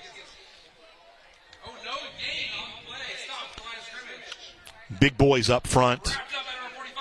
Sandoval, Sanchez, Valencia, Mejia, Chavez for Patriot. And they have the tight end Diego Ramos in there. Just done such a tremendous job. Patriot came in averaging 261 yards rushing. Miramontes will keep it. He'll find some space up to the 35, trying to push him back. They'll mark it to the 35, so give him about a 3-yard pickup on the play. His 15th carry on the game. 80 yards rushing for Miramontes. 3rd and 7.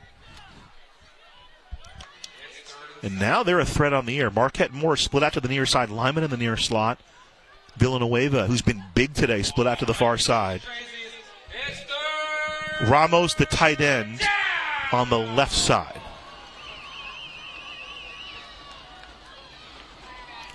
Bootleg left. Miramontes will go down after about a 2-yard gain. Is it Maldonado? Yeah, Maldonado getting up from the bottom of the pile. Got some help from Lalisi. 2-yard pickup brings up 4th down. Trying to cut inside, but nice job by Lalisi coming over there.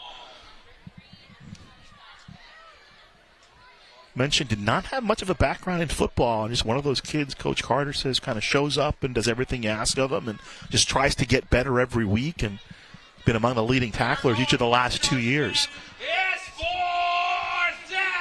4th down, Patriot going to go for it. Miramontes looking, going up top. He's got a man. Intercepted. Inside the 5-yard line. I believe that was Ramos makes the play. Indeed, Ramos makes the play right on the 1-yard line. Now, of course, you're going to say 4th down, know the situation, just bat it down. You get about 30 more yards, 35 yards of field position. But he's looking to make a play on the ball. Remember, it's 1-on-1. If he doesn't catch it, maybe Moore does. Nice job in coverage there, Ramos on Marquette Moore. So they'll mark it to the 2-yard line. The pick thrown by Miramontes. So the turnover, we mentioned Patriot with 14 points off 2 turnovers. But no short field here. Oh, it does turn back a drive and right up the middle. Little extracurricular activity. The big guy coming out on Olvera. 2nd down. Trojans try their own impression of the brotherly shove and get 2 yards on the play. Ball's toward the 5-yard line. 2nd down and 7. Hey, go to the camera. There you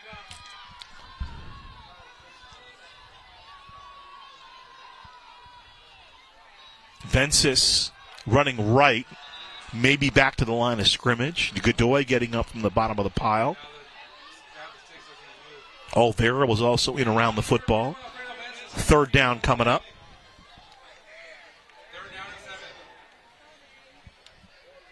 Clock moving. End of the 3rd quarter. 31-28 Patriot on top. Big 3rd down coming up.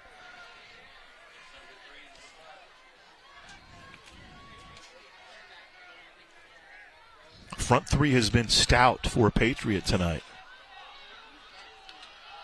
3rd down. Alvarado to throw. Looking middle. He's got a man in and out of the hands of McDowell. McDowell had it and dropped it. 4th down coming up. Payan on coverage. And he's played so well tonight. He wanted to reel that one in. Playing both sides, playing some defense as well as Jacob McDowell, playing on special teams as well. And just, the bobble and just couldn't quite reel it in. So Ramos will kick it away. And I think Chris Fowler thinks something may be afoot. Nobody back to receive the kick. Ramos from the shadow of the end zone. Punt will skitter down at about the 46-yard line. So a 41-yard kick, no return. And the defense for a Patriot plays around the turnover. So still a plus 14 in terms of points off turnovers. Another look at the last play. The middle has been very good to Hillcrest. Right in the breadbasket. Just couldn't reel it in. Oh, my. Alvarado has made a lot of hay over the middle. Kind of been their happy place. 1st and 10 from the 45.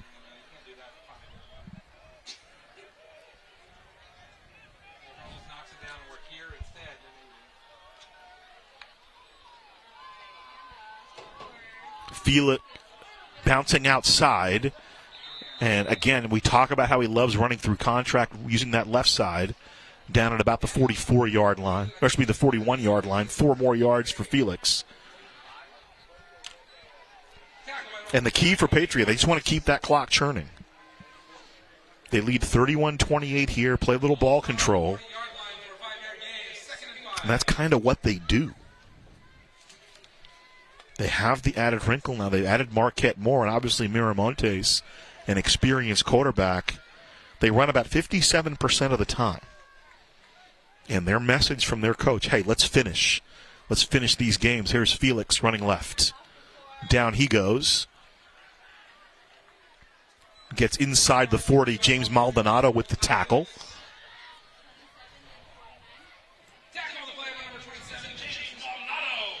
Third down coming up. That'll be the last play here in the third quarter. 31-28 Patriot leading Hillcrest. We come back. It'll be a third down play. We'll step away here. It's the CIF on Riverside TV.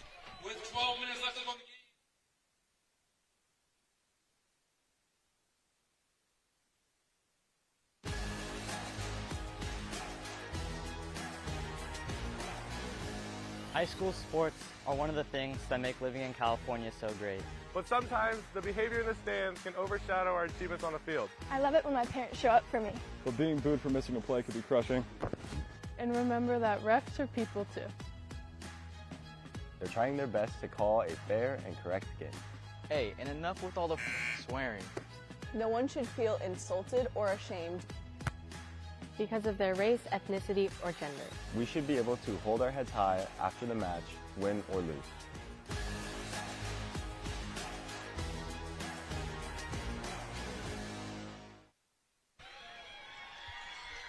Fourth quarter about to get underway here. The Battle of the New Schools. Patriot opened in 2007. Hillcrest opened in 2013. And they're battling for a playoff spot here. Heavy playoff implications tonight. Patriot football, third down. Big play coming up. Miramontes will take it himself. Looks like he got to the marker.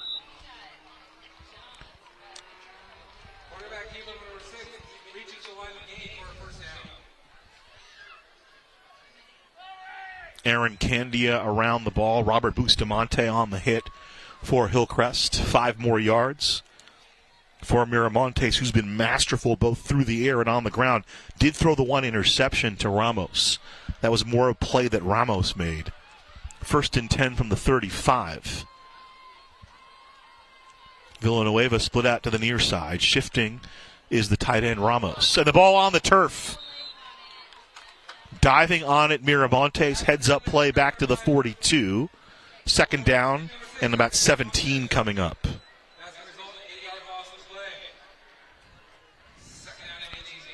And you talk to Chris Fowler, who's the head coach of Patriot. Can't say enough things about Isaiah Miramontes. Low snap. Maybe they were trying to go Wildcat there. Looked like it was supposed to be a direct snap to Felix, but heads up play there by Miramontes to make sure they maintain the football.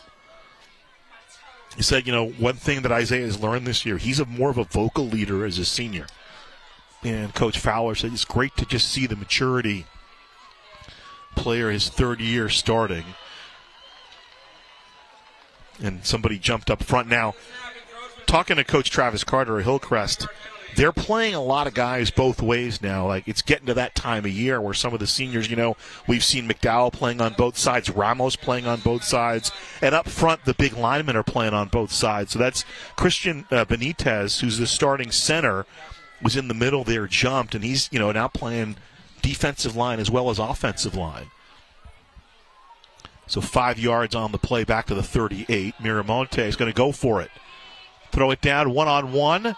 Incomplete. Ramos on the coverage. Was trying to get it to Derek Lyman. So clock stops. Another look at it. Good ball. Did get a hand on it, but Ramos there, good coverage. Third down. Villanueva to the near side. Lyman far slot.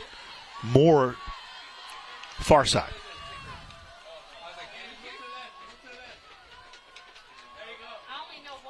Looks like a four-man front. But Loch Maldonado rushing off the edge. Here's the give to Felix right up the middle. Inside the 35. Fourth down.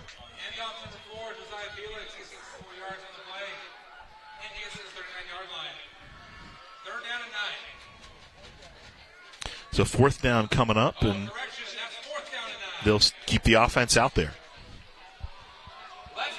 First down to the 26-yard line. Miramontes looking back to Coach Fowler, who runs the offense. And now Felix and he will exchange. Clock moving, under 10 minutes to play in this one. 31-28 Patriot. Heavy playoff implications tonight in the River Valley. Low snap. Picked up by Miramontes. Looking outside. Deflects off of Mingus Smith. Did he get it? No, he didn't, but it's incomplete. And the ball over on downs to Hillcrest.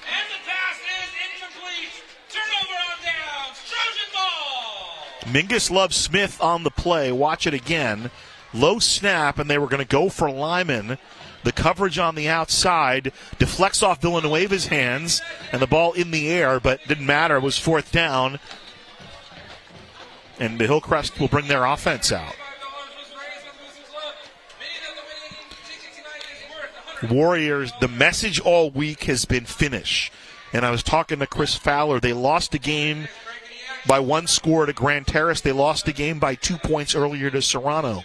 And I said, what did your team learn from that? And he said, well, we learned that, hey, we got to play 4 quarters. And the seniors kind of emphasizing that to the younger guys, particularly when they make a big play early. And they say, hey, this game's got plenty of time to go. Going for it all, looking for Phillips, incomplete. Alvera on the coverage. And it's interesting because we were talking, and he said the wins, they won a 5-point game against Ramona and a 3-point game against Arlington each of the last 2 weeks, and Coach Fowler thinks that definitely goes back to those losses earlier. Now, obviously, he still would have wanted those wins, but he said if I could trade those 2 losses for league wins, you'll do it every time. 2nd and 10.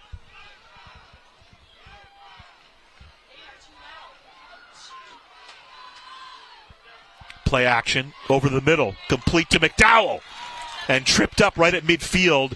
Alvera got his hand down. He'll go to the 44-yard line. So an 18-yard pickup to McDowell. Had the drop earlier, his 5th catch on the game. Alvarado, another completion. He's 11 of 14 through the air for 221 yards. Another look at it.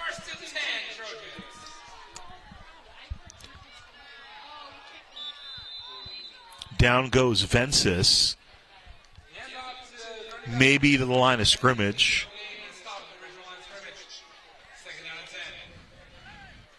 Defensive coordinator for Patriot is Jacob Flores. He's a first-year coordinator, played at King. And if you remember, I just tripped over his own guy there. 2nd down coming up.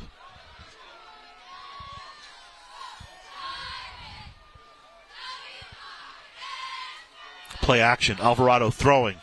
McDowell, nice play, incomplete. That's Alvera coming over, making another play. What a big game tonight for Pablo Alvera. The junior making some big plays for the defense for Patriot. Little bit behind McDowell, gave Alvera just enough time to come in and make that play. 3rd and 10 coming up.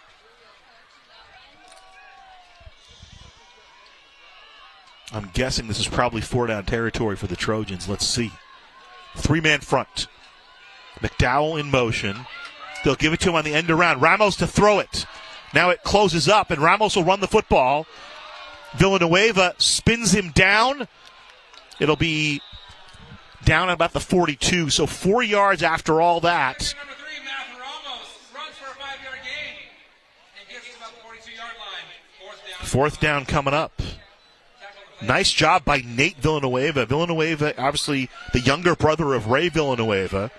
And nice little block there by Benitez, and he just holds on and throws him down. Fourth down. Wow. They draw the defense offside. Second penalty on Patriot. That should give Hillcrest a first down.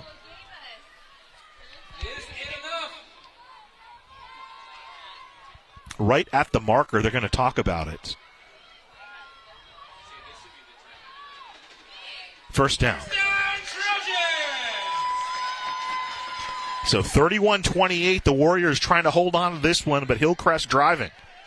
Difference in the game right now, a couple of turnovers by the Trojans have turned into 14 Patriot points.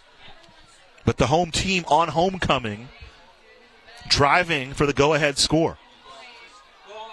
3 receivers split out to the near side. Shaw on the far side. Here's the give to Vences running right. Vences has got some space. Before he can get to the second level, though, he is cut down. Stepping up and making the play on the defensive side for Patriot. Jesse Valero in there, along with Aiden Miller. Nice job by Vences. About 12 yards on the run. Move the sticks. Vences again in the middle. Inside the 20 down to about the 17. Grant Jones with the tackle. Ball spotted at the 15-yard line. Second and 4. So line judge standing at about the 17. Second down. A little confusion there. Here's the throw to the outside. Complete touchdown. Trojans into the end zone. Chad Phillips with the catch. 17-yard touchdown pass from Alvarado to Phillips. What a night the senior quarterback is having.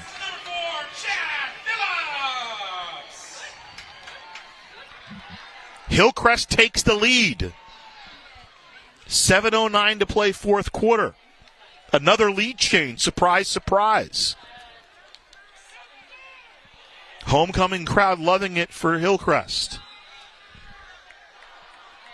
Diego Alba Diaz, lefty, swings the leg and puts it through. 35-31. Little bit of confusion, but Alvarado not confused at all to Chad Phillips. Alvarado was a key who was missing last year for Hillcrest. Remember, was injured last year, missed most of the season. Coming into play today, completed about 48.5% of his passes, 841 yards, 7 touchdowns, and 4 interceptions. Remember, though, been playing most of the year without his number one receiver, Julian Sandoval, but you've seen today, McDowell, Shaw, Ramos all picking it up. Chad Phillips there with the touchdown. That's his 5th catch on the year. First touchdown for Phillips. So 35-31, 7:09 to play. Don't go anywhere, folks. By the way, final, Norte Vista 49-3 over Arlington. They're in the fourth quarter at JW North, 14-6. The Huskies leading Temescal Canyon and other Riverside schools. Scooped up at the 11-yard line by Felix. Felix right into the teeth of the coverage, spins down at about the 40-yard line. They'll mark him up to the 41. So a 30-yard return by Felix. 1st and 10, Patriot from the 41. Senior quarterback for Hillcrest. Senior quarterback Miramontes on the field for Patriot. The defense for Hillcrest the last 3 weeks has really been susceptible to the run. 348 yards they gave up against Novi, 242 against Grand Terrace, 222 against Ramona. This is Miramontes taking it outside to midfield, crosses over into Hillcrest territory.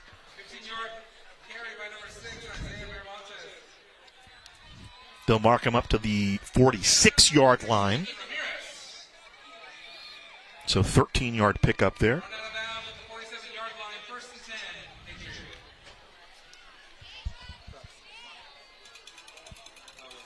Marquette Moore matched up on the near side. Lyman in the near slot. Mayweather matched up on him. And then Villanueva, who's done a lot of damage to the far side.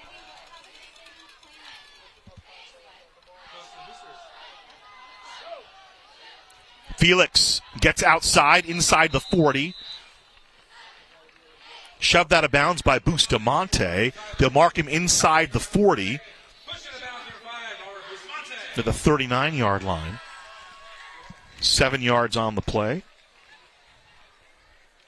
Breaks, gets around the first tackler and then shoved out by Bustamante. Mark him to the 39. Good day at the office for Felix. Over 100 yards. Miramontes runs right into the hands of Maldonado, and now he's going to be pushed back. It'll be third down. Let's see where they mark him. They'll give him the line of scrimmage, so it'll come up and be 3rd and 9. And, you know, both offensive lines playing extremely well. Give credit to the big boys up front. Robert Sandoval, Joseph Sanchez, Jonathan Valencia, Arthur Mejia, Joseph Chavez for Patriot. 3rd and 3, and now loading the box is the defense for Hillcrest. But it looks like Nicholas Shaw even coming out and playing some defense. They have Shaw lined up as a linebacker. Miramontes will take it himself. Gets past Shaw. He'll lean forward. Second effort should have the first down.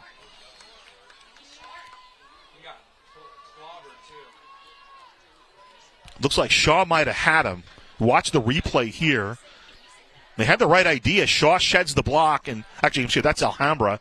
Sheds the block and tries to pull him down. Wow, he's short. He's well short, as a matter of fact. So here we go. Yeah, full yard short. Well, here it is. Here's the ball game right here. This is what Patriot does. I would guess Mr. Felix will get the football here. Let's see what happens.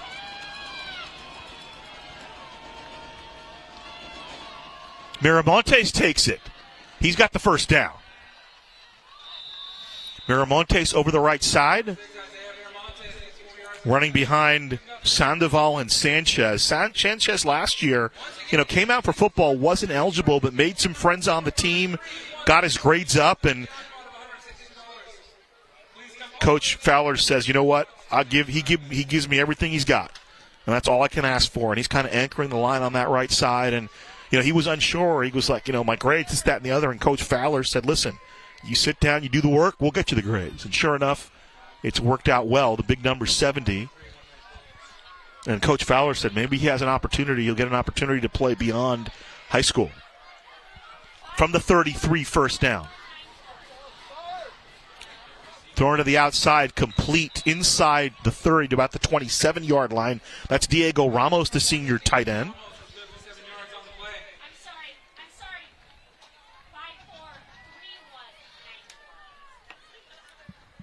So Ramos gets out of bounds after a 7-yard pickup, and he's also played a role in terms of being a blocker.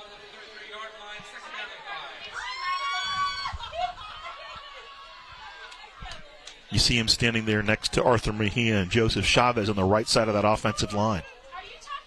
Second down. Direct snap to Felix. Still on his feet, still driving. Near a first down. Let's see where they mark him. 4:11 left, second down play. And now you got to think about this, because with a lot of guys playing both sides, particularly on Hillcrest for defense, the fatigue factor may seep in here. Now, it's homecoming. It's senior night, so you figure the adrenaline will work for a little bit.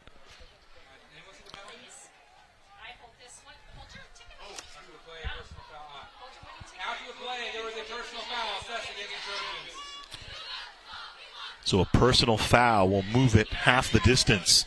The gain was to the 28. The ball will now go to the 14. That's just the second penalty in the second half. They had 4 in the first half, so 6th penalty assessed on the Trojans. There was a pass interference and now the personal foul.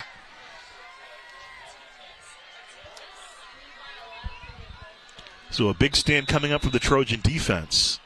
And then obviously with all the quick scores today, if you're Patriot, you know, how much of the clock do you want to burn off?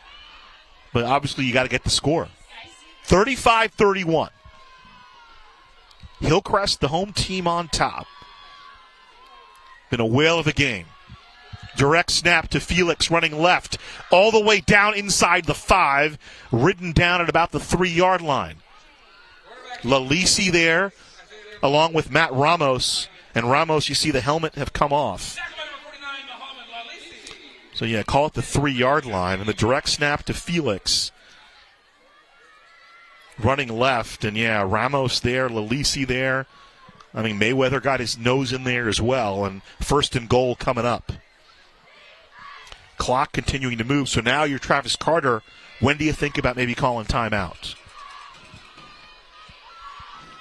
Felix, how do you do? Felix runs headlong into Arian Candia. The offensive lineman now playing on the D-line makes a huge play.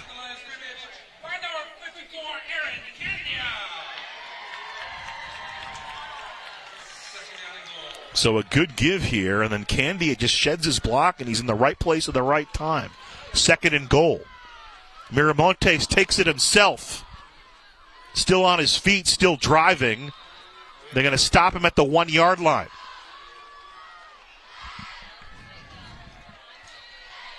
So 3rd down and goal coming up.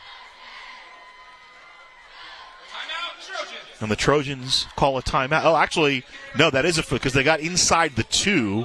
So it looks like that. Now it's 1st and goal. That was my fault. Sorry. So 1st and goal from the 1 with 2:38. Travis Carter exhausts his first timeout. And we mentioned, you know, now that both these teams, and it's both teams, Patriot coach Chris Fowler told me the same thing. He said, you're going to see guys playing on both sides of the ball. And I think the platoon system is a little more intact for Patriot. For Travis Carter, you know, it's all hands on deck. We've seen it with McDowell playing some defense, Matt Ramos playing some defense, and then the big boys up front rotating on that defensive line. So 1st and goal from the 1 for Patriots. 2:38 to play, 2 timeouts left for Hillcrest. So if Patriot is able to get the ball into the end zone, they'd have some time and some timeouts left. Villanueva split out to the far side. Near slot lineman, near side Moore. Miramontes takes it in. Is he in? They're going to say he's down. No signal as of yet.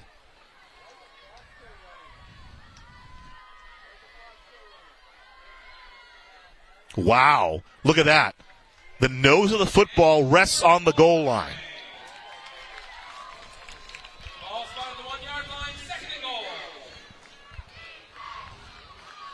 Miramontes looking back to his head coach and offensive coordinator, Chris Fowler. 2nd and goal coming up. Miramontes will take it himself. He is in for the touchdown. 1:47 to play. Isaiah Miramontes caps off the drive with a 1-yard touchdown run. So Patriot takes the lead 37-35. Friday the 13th, strange things happening at sundown. And here comes the point after. This is a big point after by Freddie Madrid. Madrid 4 for 4 today. 26 for 27 on the year. His only PAT miss came back on September 14th against Fontana out of the hold of Nate Villanueva. Swings the left leg and up and in. 38-35. So 2 timeouts left. A minute 47 remain for Hillcrest. Here's the touchdown run. They've been running that right side. Miramontes, though, this time kind of slides in behind Jonathan Valencia, the center for Hillcrest. That's how he gets the touchdown. Lalisi was there in a cavalcade of tacklers for Hillcrest, but just squeezed in for the touchdown did Miramontes. Now, what do you do here? Do you kick it deep? I guess you have to kick it deep, right? It's only a 3-point game. You got to push them as deep as you can, but that also opens up the possibility of either Shaw or Ramos running it back. Strategery, as Will Ferrell calls it, right? So here's Madrid lining it up. Homecoming, fourth quarter, and the home team will have the ball for the last sequence. Ramos from the 4. Breaks one tackle, and he'll go down at the 40-yard line, gets over the 40, about a 37-yard return. Grant Jones with the tackle for Patriot. So remember, they can tie this game with a field goal. Alba Diaz, long on the year, 29 yards. So sorry, that's from the 9-yard line. He'll get over the 41, nearly a horse collar there, so about a 32-yard return.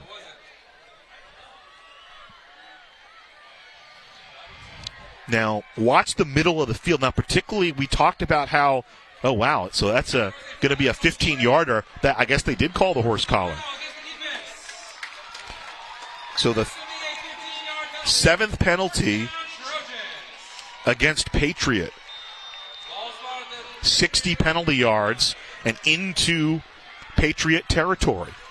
So a minute 40 to play. 2 timeouts left for Travis Carter. Let's see how they work it. The middle of the field's been working well for the passing game.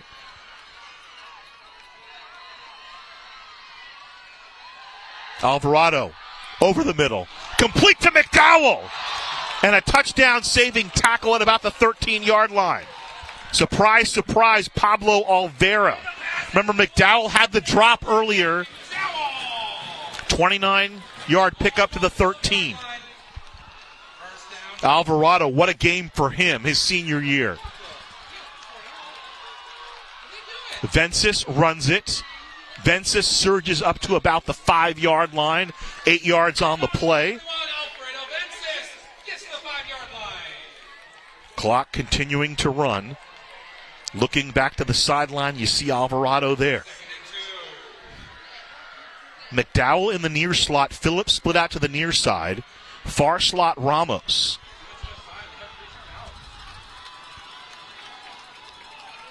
The give to Vences up the middle. Still on his feet, knocked down at about the 3-yard line. Timeout. Oh, it's not. It's a first down. First down to the 3-yard line. Ball is set. They'll restart the clock. Here we go. Big boys up front, Aaron Candia, Elias Capote, Christian Benitez, Noah Zuniga, Jose Beltran. Aiden Parks also in at tight end, occasionally blocking. Let's see where they go.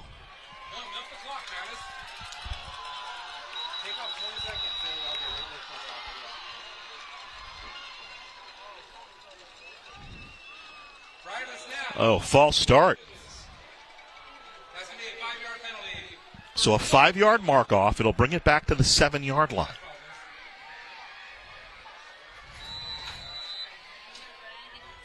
Clock moving. So Ramos in the far slot. Shaw split out to the far side.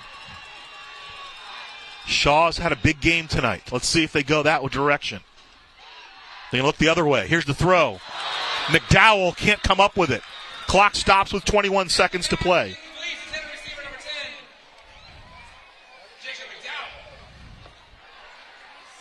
McDowell with 6 catches.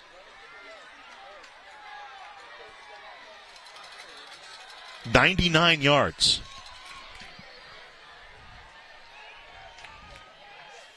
The junior.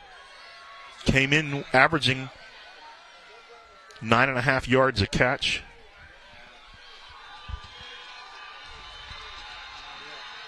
Second down play. Vences dancing. Vences breaks a tackle, diving down inside the 5 to about the 4-yard line. Timeout Hillcrest with 14 9/10 of a second to play. Third down coming up.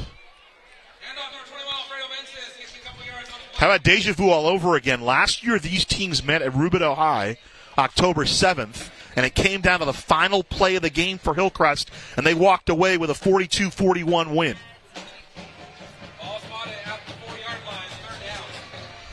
In 2017, on Friday the 13th, 36-35 game, that went to Patriots. And the mantra for Chris Fowler and his staff all week has been to finish. They won a 3-point game, and they won a 5-point game so far in league play. We mentioned in the open, Travis Carter and the Trojans, they've seen that as well. 3 of their games have been decided by a single point. They're 1-2 in those games. So third down coming up. 2 plays, 15 seconds. He has 1 timeout remaining.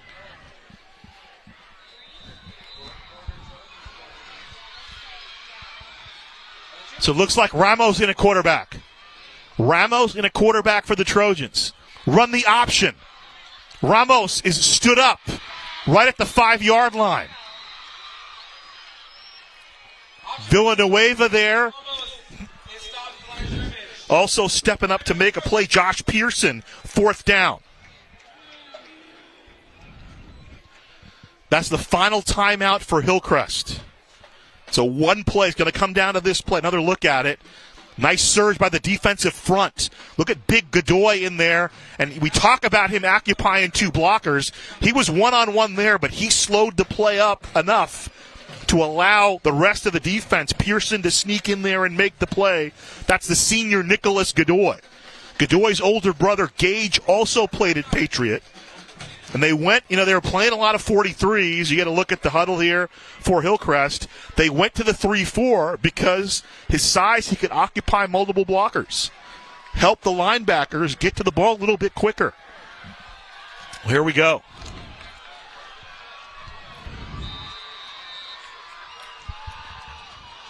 Ball game right here. And now Chris Fowler will call timeout. Talking about the coaches, and they're both great guys, and they both helped a lot with the broadcast this week. But, Chris Fowler, Harupa Valley guy, came up, started when Patriot started the program. Kevin Corridon started the program. He was an assistant on Kevin Corridon's staff. He was also over at Riverside Poly for a little bit, among other places. And then took the job, was at King for a little bit with Coach Corridon, and then came back as an assistant coach.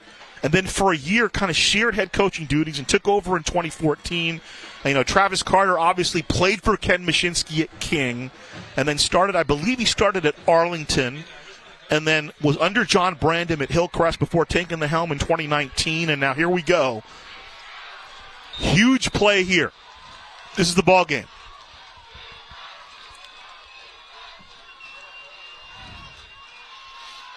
Fourth and goal. Direct snap to Vences. Here's the trick play. Ramos the throw and the touchdown. Alvarado catches the touchdown pass from Ramos. How about that? Oh my. The trick play, basically running a 2-point conversion, and it's the quarterback, Christian Alvarado, who catches the winning touchdown pass. Wow. What a ball game. Another look at it. 4 seconds. We got you. Ramos the throw, and then all alone is Alvarado.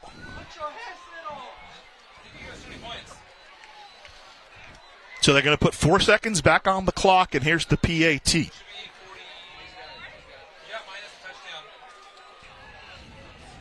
So Hillcrest 41-38. The field goal or the PAT would make it 42. with 4 seconds on the clock. On a 4th down play, the trick play, man. Hey, Travis Carter, next time we go to Vegas, you're coming, and we're going to spend the whole night at the craps table because put those chips down wherever you want to. Alba Diaz going to swing the foot.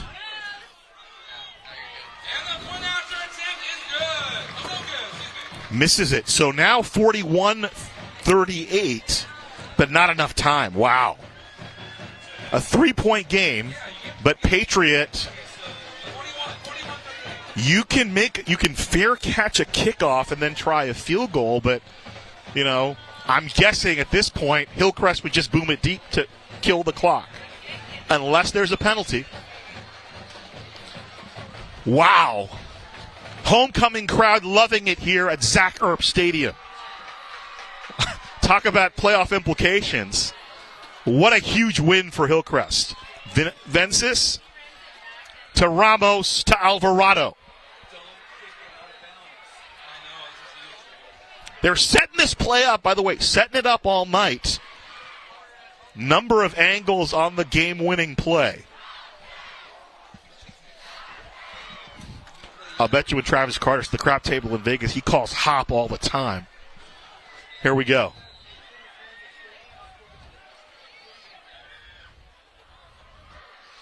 They'll kick it deep.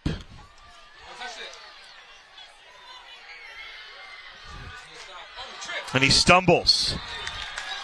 And that's it. Wow. Tremendous high school football game tonight at Zach Erb Stadium.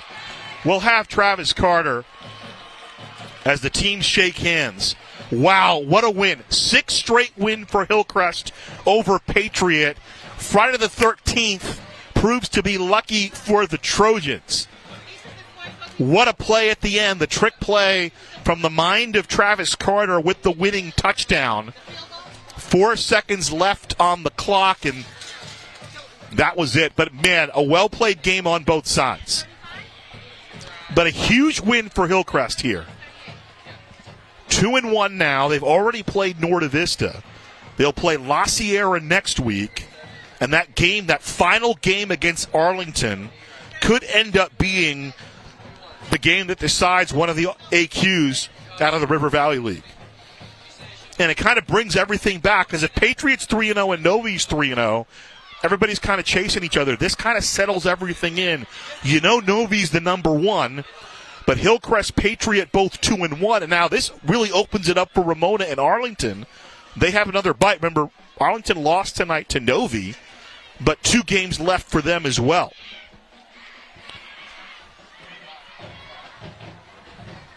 So we're waiting on Travis Carter. When we get him, we'll have the post-game conversation with him. But, I mean, you talk about the coaches. How about the players? How about the 2 senior quarterbacks leading their teams up and down the field? And then Alvarado with the catch. Matt Ramos stepping up. Great game for McDowell. Had the big reception down the field after the drop earlier. Josiah Felix on the Patriots side. Ray Villanueva with a couple of touchdown passes. Marquette Moore. Hey, they did a great job defensively on Moore. After that first touchdown, they shut him down on the defensive side. So give credit to Joshua Mason, the defensive coordinator for Hillcrest, figuring out the formula to shut down Marquette Moore. We'll get Travis Carter when he is available, but huge win. Now remember, Norte Vista with a 49-3 win over Arlington. So next week, La Sierra plays Hillcrest. And so the Trojans could go 3-1. And remember, Patriots still's got to play Novi. They haven't played Novi yet. So waiting on Travis Carter when he gets the headset on here. Ghazal Hassan with you. Thanks for joining us. Some exciting high school football tonight. All right, Travis Carter joining us down on the field. So first of all, Coach, I'm heading to Vegas in March. Are you and the wife available? So yeah, I want to get with you at the crap table now. Yeah, let's do it, man. It didn't work out earlier in the year, but we got lucky here. I mean, hats off Patriot, man. That's a great team right there. Take me through the last play, Coach. Yeah, so it's a little trick play we work on every week. We haven't ran it yet, but we direct snap it to the running back, flip it back to Ramos, and then Alvarado leaked out into the flats, the quarterback, and I'll tell you right now, it worked better right there than it ever did in practice. So it was perfect. I think it was John Madden said, if you have two quarterbacks, you don't have one. Well, you have two really good ones. Ramos, obviously, with the big play at the end. But tell me about Christian. I mean, the injury last year, how gratifying is it for you to see him rewarded his senior year? Yeah, no, he played outstanding today. It was awesome to watch that. He obviously had the injury last year. He's had some struggles this year. So to watch him play like he did tonight it was awesome, man. It made me really happy watching him play. And then just in terms of your team staying in it, Coach, I mean, we knew every time the lead changed, this was going to be one of those games. What was the atmosphere like on the sideline? You got homecoming, you got senior day. It had to be a lot to manage for you. Oh man, there was a lot going on today, and we were trying to eliminate distractions because Patriots are a really good football team. But so hats off to the kids, man. They were able to execute when it mattered.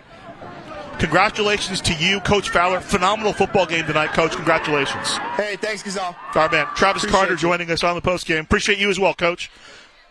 Travis Carter joining us on the postgame. What a thriller. The band was playing Michael Jackson Thriller, and we ended up with a thriller here at Zach Erb Stadium. 41-38, Hillcrest over Patriot, and now Hillcrest 2-1 in league play. Patriot 2-1, a game behind Norte Vista. Hillcrest has already played Novi. Patriot needs to play the Braves, so that'll be an interesting matchup between Patriot and Novi down the stretch. Well, that's it for us from here at Zach Erb Stadium. Thank you all for joining us on behalf of our award-winning Riverside TV crew. My name is Ghazal Hassan. We'll talk to you next time. Final score tonight in a thriller, Hillcrest 41, Patriot 38. So long, everybody.